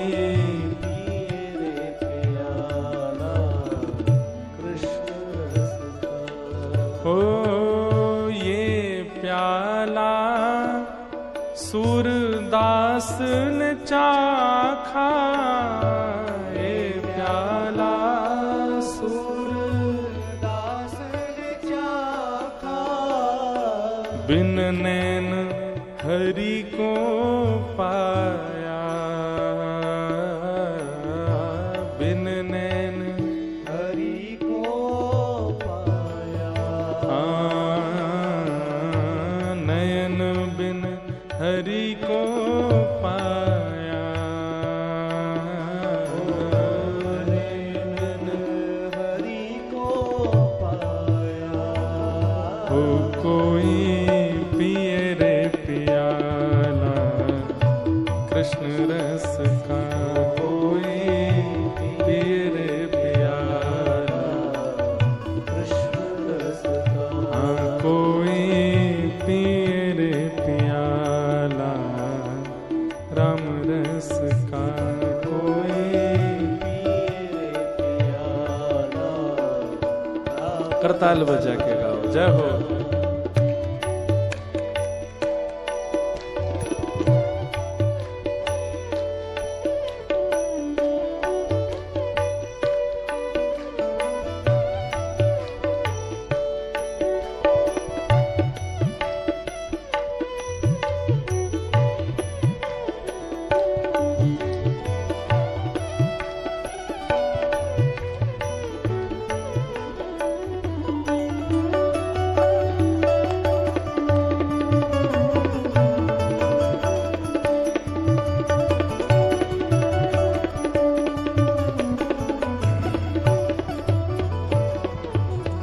ये प्याला नरसी ने चाखा, ये प्याला नरसी ने चाखा। ये प्याला नरसी ने चाखा, ये प्याला नरसी ने चाखा। सांवरे सेठ को भाया, सांवरे सेठ को पाया। हमारे गुजरात में नरसिंह मेहता नाम के भक्त हुए भगवान के, जिन्होंने सांवरिया सेठ को पाया। कुछ संत द्वारिका जा रहे थे तो संतों ने कुछ धन जमा करवा दिए और नरसिंह मेहता से कहता कि आप हमारी हुंडी लिख दीजिए। मतलब भाई रास्ता में कहीं हमारे पैसा वैसा चोरी कर लें, कोई डाकू डकैत कोई हमसे लूट लें, तो प्राचीन काल में ऐसा होता था कि जैसे दिल्ली से कोई वृंदावन जा रहा हो, दिल्ली में हम आपके घर आए, आपके यहाँ पैसा रख दिए और आप अपने किसी परिचय का हमको पता दे दो और आप लिख के हस्ताक्षर कर दो, हम उसके यहाँ जाकर के वो दिखा देंगे, वो उतना धन हमको दे देगा।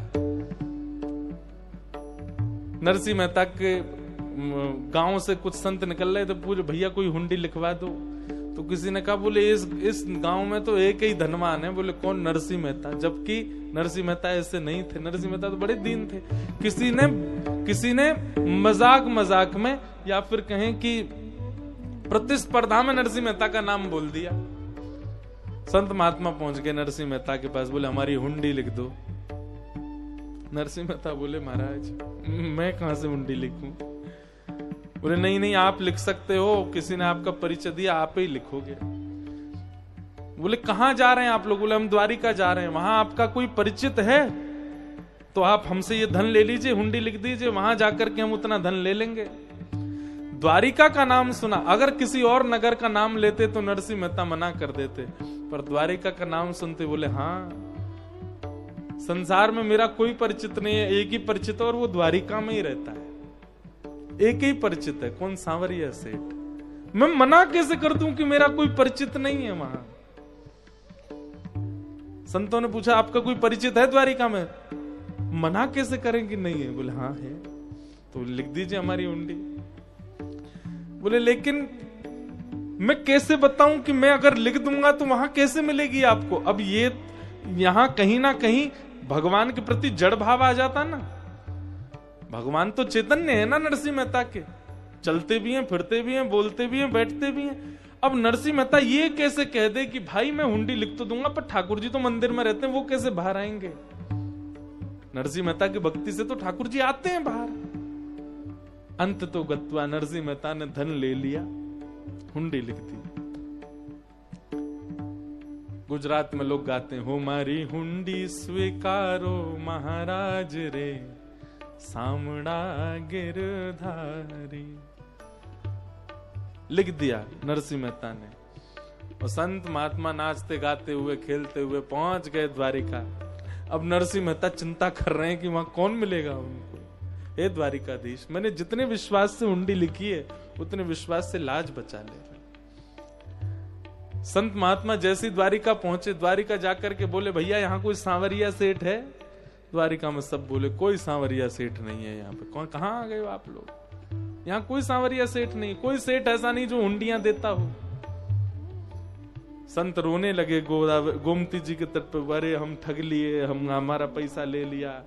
इतने में ही महाराज जूती पहन करके, सिर पर सेठों जैसी टोपी लगा करके, बढ़िया सुंदर गले में हार पहन करके, सोने का बैंत लेकर के, और ठाकुर जी अदब से चलते हुए आए। अरे कोई जूनागढ़ से आए हैं क्या? हमारे सेठ नरसिंह मेहता ने उनको भेजा होगा। संत महात्मा बोले, अरे अरे हम आप ही सांवरिया सेठ? बोले हाँ हम ही। अरे भैया, आप सबके मैं चरणों में प्रणाम करूं, आप सबको वंदन। और इतने सुंदर, इतने अद्भुत वेशधारी। बोले आप हमको प्रणाम क्यों कर रहे? बोले क्योंकि मेरे सेठ जिनको मैं बहुत मानता हूं, ऐसे नरसिंह मेहता के आप सब लोग दर्शन करके आए, इसलिए मैं आपको प्रणाम कर रहा हूं। बोले भैया ये हुंडी लिखिए। बोले ये सब छोड़िए, आप तो लीजिए महाराज। भर भर भंडार दे दिया संतों को, खूब बढ़िया सुंदर पंगत कराओ, भंडारे करो, खूब जो जो करना। बोले इतना धन नहीं दिया। बोले कोई बात नहीं, हम आप हमारे सेठ के यहाँ से आए हैं, ये हम अपनी तरफ से दे रहे हैं। खूब सारा धन दान दे दिया संतों को। महात्माओं ने महाराज झरा भंडारा किया द्वारिका में। बोले भैया एक बार जाते जाते नरसिंह मेहता को प्रणाम तो करेंगे। क्या बढ़िया उनके सेवक हैं ये सांवरिया सेठ। लौट करके सब संत गए और नरसिंह मेहता के पास जाकर के लिपट गए नरसिंह मेहता जी से। नरसिंह मेहता बोले, भगवान आपको मिला कोई, कुछ हुआ? बोले कुछ मिला? अरे इतना मिला कि पूरी द्वारिका नगरी को जरा भंडारा कर दिया, तब भी कम पड़ गया हमारा। तुम्हारे भैया वो सेवक बहुत बढ़िया। बोले मेरे सेवक कौन? बोले सांवरिया सेठ जिनका तुमने बताया था। नरसिंह मेहता समझ गए, बोले ठाकुर जी आए।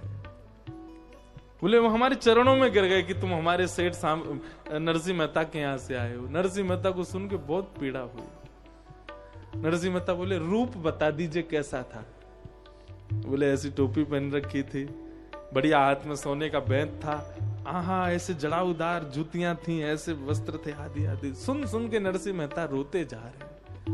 सब संत बोले क्या हुआ? बोले अब मैं कैसे बताऊं आपको कौन आया था? साक्षात द्वारिकाधीश आए थे हुंडी भरने के लिए। ये प्याला नरसिंह ने चाखा, ये प्याला नरसिंह ने चाखा, सांवरे सेठ को भाया, सांवरे सेठ को पाया। ओ कोई पिए रे प्याला कृष्ण रस का, कोई पिए रे प्याला कृष्ण रस का। हाँ कोई पिए रे प्याला राम रस का, कोई पिए रे प्याला राम रस का। कोई पिए रे प्याला कृष्ण रस का, कोई पिए रे प्याला कृष्ण रस का। हाँ कोई पिए रे प्याला राम रस का, कोई पिए रे प्याला कृष्ण रस का। पिबत भागवतम रसमालयम मुहुरहो रसिका भुवि भावुका। कथा सुननी नहीं है। सुनी हुई बातें भूल जाई जाती है, कथा तो पीनी है। और पीने का मतलब परिवर्तन की भावना से कथा सुननी है कि मुझे स्वयं को बदलना है, ये परिवर्तन मुझ में चाहिए, इस भावना से कथा सुननी है। और कहीं ना कहीं भगवत मिलन की इच्छा से कथा सुननी है, तभी ये सब संभव हो पाएगा।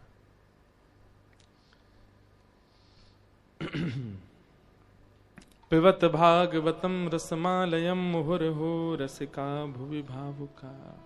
इस प्रकार ये 3 श्लोकों में भागवत जी का मंगलाचरण प्रथम स्कंद में हुआ। अब आगे नैमिषारण्य क्षेत्र में सौनकादि ऋषि बैठे हैं। उन सब सौनकादि ऋषियों ने 6 प्रश्न किए हैं सूत जी महाराज से। किम श्रेय शास्त्र सारः क स्वावतार प्रयोजनम किम कर्म के अवतारश्च धर्मः कम शरणम गतः। किम श्रेय, पहली बात, भगवान के अवतार का श्रेय किसको जाता है? भक्तों के लिए ठाकुर जी आते हैं कि राक्षसों को मारने आते हैं? दूसरा प्रश्न, शास्त्रों का सार क्या है? हिंदू वैदिक सनातन धर्म में इतने सारे शास्त्र हैं, इन सब का निचोड़ क्या है? तीसरा प्रश्न, स्व अवतार प्रयोजनम, भगवान के अवतार का प्रयोजन क्या है? ठाकुर जी धर्म रक्षा के लिए आते हैं, धर्म स्थापना के लिए आते हैं, या फिर भक्तों को दर्शन देने के लिए आते हैं? और दूसरी बात, ठाकुर जी का प्रयोजन इसलिए हम जानना चाहते हैं कि वो कभी तो मानव बन के आ जाते हैं, और फिर जब मानव बन के सब कर ही सकते हैं तो फिर ये कूर्म बन के, सूकर बन के, बराह बन के, नृसिंह बन करके क्यों आते हैं? ठाकुर जी जब एक मानव रूप में सब लीलाएं करने के संपन्न होते हैं तो फिर ठाकुर जी जानवरों के रूप में क्यों आए हैं? कई बार मत्स्य, कूर्म, बराह, ये सब रूप ठाकुर जी के क्यों हैं? फिर किम कर्म, ठाकुर जी के कर्म क्या है? उनको तो कर्म का बंधन होता नहीं, हम लोगों को होता है, इसीलिए हमको करना पड़ता है। आज सुबह अगर आपने भोजन नहीं किया तो ये आप अपने किसी कर्म के बंधन का फल भोगे हैं। अगर आप गिर गए हैं, कहीं लग गई है चोट, परिवार में पीड़ा आई है, तो ये कोई कर्म बंधन है। ठाकुर जी का तो कोई कर्म बंधन नहीं होता, तो फिर वो कर्म क्यों करते हैं पृथ्वी पे आके? अगला प्रश्न, के अवतारश्च, भगवान के अवतार कितने हैं? कोई कहता 10, कोई कहता 11, कोई कहता 24, कोई कहता अनंत। हैं कितने? एग्जैक्ट कितने अवतार हैं? और अंतिम प्रश्न, धर्मः कम शरणम गतः, ठाकुर जी तो आए, लीला पूरी करके चले गए, लेकिन ठाकुर जी के जाते धर्म कहां गया? धर्मः कम शरणम गतः, धर्म किसकी शरण में गया? ये 6 प्रश्न किए गए, और इन्हीं 6 प्रश्नों में अब 6 दिन की कथा। सूत जी महाराज व्यास मंच पर बैठे हैं। सौनकादि 88,000 सौनकादि ऋषियों ने उनसे ये प्रश्न किए। भागवत जी की जो कथा है वो 3 धाराओं में चलती है। सूत सौनकादि ऋषियों का संवाद, सुखदेव और परीक्षित का संवाद, विदुर और मैत्रेय मुनि का संवाद। इन 3 धाराओं का संगम त्रिवेणी ही भागवत है। कई लोग तो भगवत गीता और भागवत जी को एक ही मान लेते हैं। उनको लगता है कि एक जगह तो मेरी कथा हुई तो यजमान बोले अंतिम दिन में महाराज जी कुछ आपको धन्यवाद ज्ञापन माइक पे करूंगा। मैंने करो। माइक लेते ही बोले 7 दिन तक महाराज जी ने हमको भगवत गीता का बहुत सुंदर पाठ पढ़ाया। मैंने 7 दिन में यही सुना, तुमको यही नहीं पता चला कि ये भगवत गीता नहीं है भैया, ये भागवत जी है। मैंने कहा बस अब इससे आगे एक शब्द मत बोलना, मैं समझ गया हूं तुमने क्या सुना। तो कई बार ऐसे लोग मिलते हैं, लेकिन हाँ वो सुनी तो होती है उनको, लेकिन उनको लगता है भागवत और भगवद इनमें कोई अंतर नहीं है। गलती से आ की मात्रा बोल गए हैं, नहीं। भागवत और भगवद दोनों में अंतर है। भागवत मतलब भगवान का, भक्तों के चरित्र हैं भागवत में। ध्रुव है, प्रहलाद है, अम्बरीश है और ऋषभदेव हैं, इन सब भक्तों के चरित्र हैं। तो भगवान के जो हैं उनके चरित्र जहां हैं और भगवान का चरित्र जहां है वो भागवत है। और भगवद का मतलब क्या है? भग माने भगवान, वद माने वाणी। ठाकुर जी की जो वाणी है और ठाकुर जी ने अपनी वाणी से जो गीत गाया है वो भगवत गीता। वहां केवल चंद 700, 750, 800 श्लोक हैं बस। भागवत जी में तो 18,000 श्लोक है। भगवत गीता का गायन करने वाले श्री कृष्ण कौन है, उनका परिचय भागवत है। दोनों में अंतर है, लेकिन लोग बाग इसको एक ही मान लेते हैं। तो ये 3 धाराएं हैं, सौनकादि ऋषि और सूत, सुखदेव जी और परीक्षित, उद्धव, विदुर और मैत्रेय। इन 3 धाराओं का संगम त्रिवेणी ही भागवत है। कभी मैं बोलूंगा कि सुखदेव जी बोल रहे हैं परीक्षित को, कभी मैं कहूंगा सूत जी कह रहे हैं सौनकादि ऋषियों को, कभी मैं कहूंगा मैत्रेय मुनि कह रहे हैं विदुर जी को। तो आपको क्या समझना है, ये तीनों धारा त्रिवेणी साथ में चल रही है, वही भागवत है। तो अभी यहां क्या हो रहा है, सौनकादि ऋषियों ने सूत जी से 6 प्रश्न किए और सूत जी महाराज अब इनको उत्तर दे रहे हैं। 2-3 बात और कह करके फिर हम आज के सत्र को विराम देंगे। सवै पुंसां परो धर्मो यतो भक्ति अदोक्षजे अहैतुक्य प्रतिहता ययात्मा संप्रसीदति धर्मस्वनिष्ठितः पुंसां विश्वक्सेन कथासु यः नोत्पादयेदधिरतिं श्रम एव हि केवलम्। एक तो बहुत जरूरी बातें हैं, ध्यान से सुनिएगा। क्या कह रहे हैं, सवै पुंसां परो धर्मो। अभी हमने परम धर्म की बात की थी, धर्म और परम धर्म। हमने क्या बताया था, देह को प्रधान रख करके कर्म करते हैं वो धर्म है, आत्मा के कल्याण के लिए जो कर्म है वो परम धर्म है। पर यहां परम धर्म की एक और परिभाषा बहुत सुंदर, ये हमारे वृंदावनियों के लिए है। क्या, सवै पुंसां परो धर्मो यतो भक्तिर अदोक्षज। प्रेम लक्षणा भक्ति अदोक्षज कृष्ण भगवान के प्रति होना, ये परम धर्म है, जो ब्रज की गोपियों का है, जो मीराबाई का है, जो सूरदास रैदास का है। ये प्रेम करते हैं ठाकुर जी से, और ये प्रेम लक्षणा भक्ति को ही परम धर्म कहा जाता है। हम दुनिया से प्रेम करते हैं, पर जिनसे करना चाहिए उन्हीं से ही नहीं करते। प्रेम कभी ठाकुर जी से करके देखिए, आपको रिवर्ट बहुत अच्छा मिलेगा। संसार नहीं देना जानता, श्री कृष्ण देना जानते हैं। तो सवै पुंसां परो धर्मो यतो भक्तिर अदोक्षजे। और प्रेम लक्षणा भक्ति का नियम क्या होता है, बहुत ध्यान से सुनिएगा। एक तो होता है भक्ति और एक होता है प्रेम लक्षणा भक्ति। भक्ति में क्या होता है, अगर आपके साथ कुछ अनुचित हुआ, मान लीजिए आप कहीं जा रहे थे किसी काम से, वो काम नहीं बना, तो आप क्या ठाकुर जी पे अविश्वास कर लोगे, ठाकुर जी सुनते नहीं है मेरी, मेरा काम नहीं होने दिया। मैं कितने दिन से प्रार्थना कर रहा था, कितने मैंने बेलपत्र चढ़ाए शंकर जी पे, कितने हमने अभिषेक किए, कितने संतों को ब्राह्मणों को दक्षिणा बांटी मैंने, फिर भी मेरा काम नहीं बना। ये अविश्वास प्रकट किसके चित्त में होता है, कहीं ना कहीं भक्त के चित्त में हो जाएगा, पूजा करने वाले के चित्त में हो जाएगा। पर प्रेमी भक्त का स्वरूप कैसा है, कोई काम के लिए गया नहीं बना तो वो हंसेगा, जरूर इस काम में मुझको आगे चल के बहुत बाधा आनी थी, इसलिए ठाकुर जी ने बनवाया ही नहीं। मतलब नकारात्मक तो वो सोचता ही नहीं है, उसके चित्त में हर स्थिति में सकारात्मक। चलते चलते गिर गए, फ्रैक्चर हो गया, बेड पे पड़ गए, किसी ने आगे बोला हाय राम, भगवान ने कैसे पांव तोड़ दिया आपका। वो उत्तर क्या दे रहा है, नहीं, मैं बहुत दिन से भाग दौड़ कर रहा था, ठाकुर जी को लगा बेटा तू कुछ दिन आराम कर ले, तेरा पांव तोड़ू तभी आराम करेगा तू, नहीं तो नहीं करेगा। हर चीज में वो सकारात्मक है। अनुकूल पत्नी मिल गई, बहुत अच्छी बात। प्रतिकूल मिली, आहा ठाकुर जी बहुत ही ज्यादा प्रसन्न है, इसीलिए बिल्कुल उल्टी पत्नी दी है मुझको।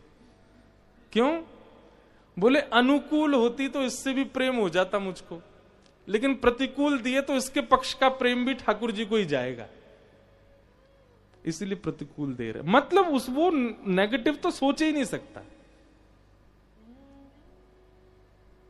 हर स्थिति, हर परिस्थिति, हर व्यवहार, हर वस्तु, हर चीज को ठाकुर जी से जोड़ के रहेगा। ये प्रेम लक्षणा भक्ति वाले का नियम है।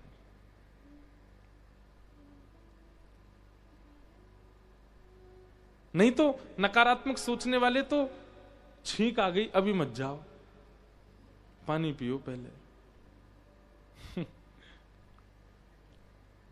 पौन बज रहा, अभी मत जाओ। वैसे देखो, अगर मानो तो सब चीजें हो जाती हैं, पर नहीं मानो, अभी हम कहीं थे बाहर, प्रांत का नाम नहीं बताऊंगा, सुनने वाले अंदाजा लगा लेंगे कहां हुआ। हमारी गाड़ी का हो गया रात में एक्सीडेंट, अभी 10-15 दिन 20 दिन पहले। तो तुरंत हमारे साथ जो बैठे थे वो सब बोले, महाराज जी, एक तो होता है बिल्ली रास्ता काट जाए, पर आपकी गाड़ी का तो सियार रास्ता काट के गया था। बिल्ली का रास्ता काटना तो 50% करता है नकारात्मक, सियार कभी रास्ता काट जाए 100% है, कुछ तो होगा। अब ऐसी परिस्थिति में बोल दिया कि वो मुझे सत्य ही लगा। मैंने कि यार सियार ही कर रहा होगा। अब अगले दिन फिर सियार रास्ता काट गया, तो मैं रुक ही गया। मैंने कि रुको, पहले पानी पियो, नारायण कवच का पाठ किया, ठाकुर जी को वंदन किया, फिर आगे निकला। तो फिर मेरे मन में भाव आया बाद में कि हम अपने लाल जी को बिना बोले जा रहे थे यात्राओं पे, मतलब लाल जी थे साथ में, कक्ष में रहते, हम बिना बोले निकल रहे हैं कि हम कहाँ जा रहे हैं, बिना बताए जा रहे हैं ठाकुर जी को। तो ठाकुर जी ने मानो संकेत करवाया, क्योंकि उनके सियार की बात कहने से मैं नारायण कवच करने लगा। दूसरे दिन सियार रास्ता काट गया तो मैं रुक गया, ठाकुर जी को याद करने लगा। तो मानो ठाकुर जी ऐसा कहने से, कहीं भी जाओ मुझे बता के जाओ कहाँ जा रहे हो। तो फिर पहले नियम था, बीच में फिर ज्यादा ऊधमी हो गए हैं तो फिर भूल गए ठाकुर जी को बताना। तो ठाकुर जी ने एक हल्की सी घटना घटवा दी।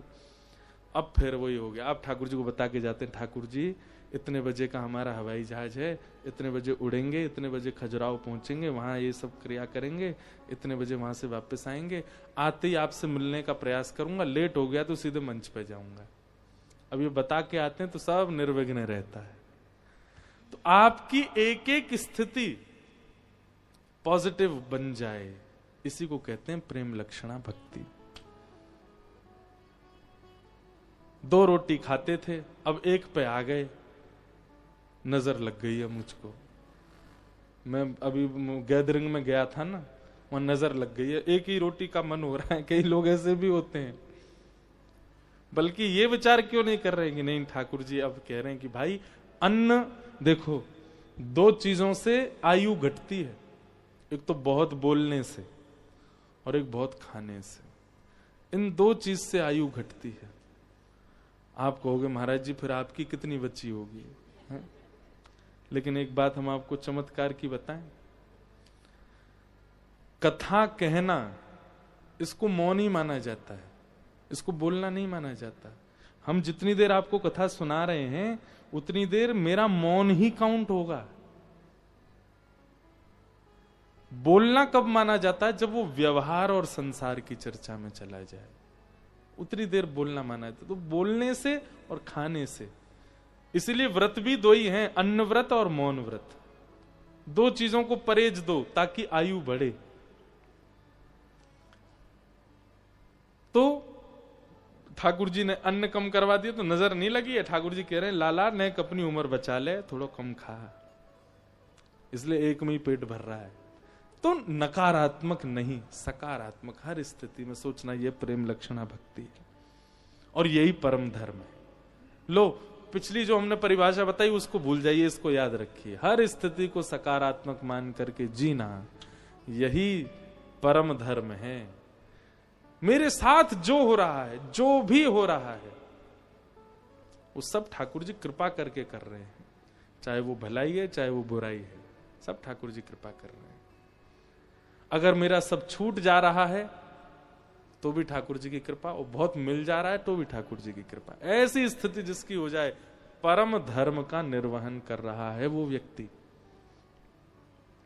दूसरी बात कहते हैं, धर्मस्वनिश्चितः पुंसाम विश्वक्सेन कथासु यः नोत्पादये दधिरतिम श्रम एव हि केवलम।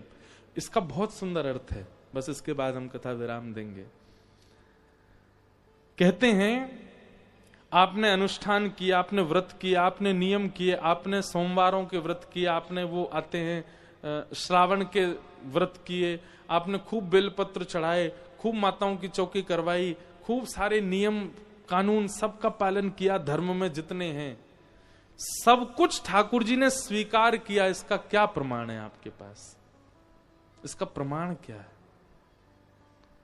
आप बद्रीनाथ गए, ठाकुर जी आपसे प्रसन्न थे कि नहीं? आपने तो उनको देखा, पर उन्होंने आपको देखा कि नहीं? क्या प्रमाण है? हजारों लोग जाते हैं। आपने प्रयाग कुंभ में स्नान किया, क्या प्रमाण है कि ठाकुर जी ने आपका वह स्नान स्वीकार किया? सबका प्रमाण क्या है? तब यहां पर एक बहुत सुंदर बात कहते हैं। कई लोगों को ये बात हो सकता है यूं लगे व्यास जी अपने आप ही बना रहे, पर नहीं, यहां लिखा है धर्मस्वनिष्ठितः पुंसाम विश्वक्सेन कथासु यः। आप किसी सत्संग में बैठे और सत्संग में आपका मन लगने लग जाए, तब समझो आपके जितने भी क्रियाकलाप थे आज तक वो सब स्वीकार हुए हैं। और जैसे ही सत्संग प्रारंभ हो, सोई झोंके आने लग जाएं, बार बार यूं देखे, अरे 7:30 बज गए, कब पूरी करेंगे महाराज जी कथा? अब कब विश्राम होगी कथा? कब जाएंगे? कब हम भोजन करेंगे? कब क्या? मतलब वह एक एक क्षण आपको भारी लगने लग जाए। किसी का प्रवचन, किसी का सत्संग, किसी भगवत वार्ता में आपको बोझ जैसा लगने लग जाए, तो समझ जाइए आपकी किसी भी अनुष्ठान, व्रत, नियम, संगम स्नान आदि किसी से भी भगवत प्रसन्नता नहीं है। ठाकुर जी की प्रसन्नता का द्योतक है सत्संग में रुचि होना। धर्मस्वनिष्ठितः पुंसाम विश्वक्सेन कथासु यः नोत्पादये दधिरतिम श्रम एवं केवलम। यदि उसका मन नहीं लगता सत्संग में और वो दुनिया भर के प्रकल्प करता है, कभी शिवरात्रि पर रात भर रुद्राष्टाध्यायी से हवन अभिषेक कर रहा है, खूब सारे यज्ञ कर रहा है, खूब तीर्थ यात्राएं कर रहा है, पर सत्संग में बैठा दो उसका मन ही नहीं लगता, तो उसके लिए कहा जाता है श्रम एवं ही केवलम। केवल मेहनत कर रहा है, ठाकुर जी उससे प्रसन्न नहीं है।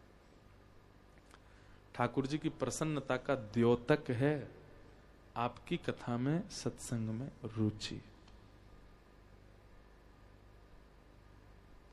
हम तो चाहे जितने थक जाएं, जितने हार जाएं, यहां बैठते पता नहीं कहां से हमारा तो मन लगने लगता है, खूब आनंद आता है। तो हम तो इस बात को प्रमाणित, हमसे तो ठाकुर जी प्रसन्न है, तभी हमारा मन लगता है, नहीं तो नहीं लगे। धर्मस्वनिष्ठितः पुंसाम विश्वक्सेन कथासु यः नोत्पादये दधिरतिम श्रम एवं ही केवलम। इस प्रकार सूत जी महाराज अब सौनकादि ऋषियों को बता रहे हैं।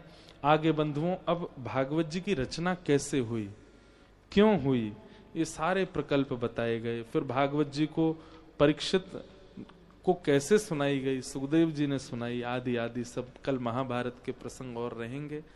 अब आज तो हम विलंब से आए, पर कल तो हम जल्दी आ ही जाएंगे। वृंदावन से हम 12 बजे ही निकल देंगे, ताकि यहाँ आकर के ठीक 4 बजे कथा का प्रारंभ हो, 7 बजे तक कथा चले। आप सब लोगों को जय श्री कृष्ण, जय सिया राम, जय श्रीमन नारायण। मैं तो जपूं सदा तेरा नाम, दयालु दया करो। मैं तो जपूं सदा, गाइए, मैं तो रटूं सदा तेरा नाम, दयालु दया करो। तो रटूं सदा तेरा नाम, दयालु दया करो। द्वार खड़े हैं भक्त तुम्हारे, द्वार खड़े हैं भक्त तुम्हारे। अपनी दया के खोलो द्वारे, अपनी दया के खोलो द्वारे। मेरे पूर्ण हो सब काम, ओ मेरे पूर्ण हो सब काम, दयालु दया करो। मेरे पूर्ण हो सब काम, दयालु दया करो। ओ मैं तो रटूं सदा तेरा नाम, दयालु दया करो। रटूं सदा तेरा नाम, दयालु दया करो। दयालु दया करो, दयालु दया करो। कृपालु कृपा करो, कृपालु कृपा करो। ओ मैं तो रटूं सदा तेरा नाम, ओ मैं तो रटूं सदा तेरा नाम, दयालु दया करो, मैं तो रटूं सदा तेरा नाम, दयालु दया। राधे राधे गोविंद गोविंद राधे राधे राधे गोविंद गोविंद राधे। श्री राधे राधे गोविंद गोविंद राधे राधे राधे गोविंद गोविंद राधे। हे गोविंद राधे गोपाल राधे, गोविंद राधे गोपाल राधे। जय गोविंद राधे गोपाल राधे, गोविंद राधे गोपाल राधे। हे भजो राधे राधे गोविंद गोविंद राधे, राधे राधे गोविंद गोविंद राधे। भजो राधे राधे गोविंद गोविंद राधे, राधे राधे गोविंद गोविंद राधे। भजो राधे राधे गोविंद गोविंद राधे। राधे राधे जय जय श्री राम, जय जय श्री राम, जय जय श्री राम। बोलो वृंदावन बिहारी लाल। हमारे मध्य में महाराज जी पधारे हैं और संतों का आगमन हो उससे शोभा बढ़ती है हमारे उत्सव की। तो हम माइक महाराज जी वहीं भेज दें हैं? कब आएंगे? अच्छा फिर आएंगे महाराज जी दोबारा कह रहे हैं, फिर हम जरूर भाव सुनेंगे। अभी आरती भागवत जी की होगी, आप सब अपने स्थान पर खड़े होकर वहीं से ही भागवत जी की आरती करें। महाराज जी मंच पे आ जाएं।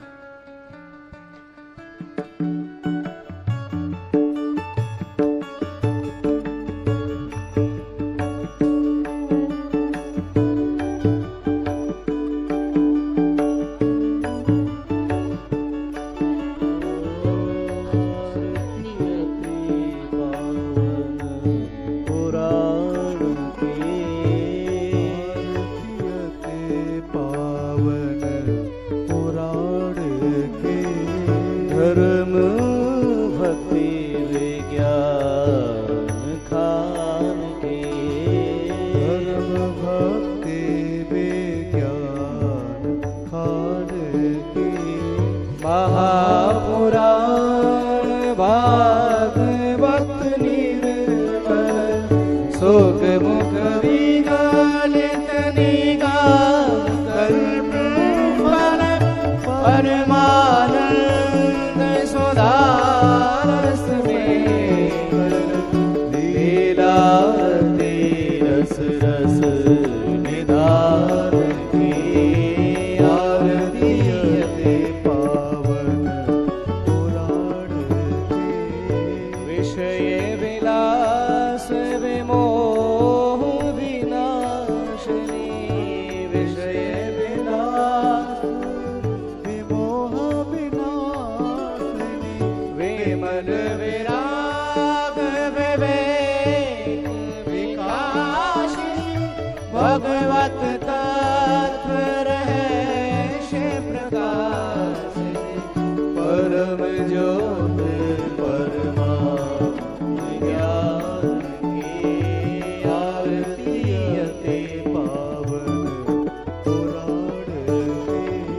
परमहंस मुनि मन उल्लासिनी।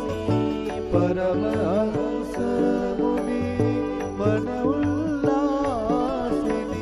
रस हृदय रस रास विलासिनी।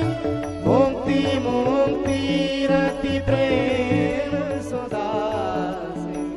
कथा अंजन प्रिय सुजान की आरती अति पावन पुराण की। धर्म भक्ति विज्ञान खान की आरती अति आरती अति आरती अति पार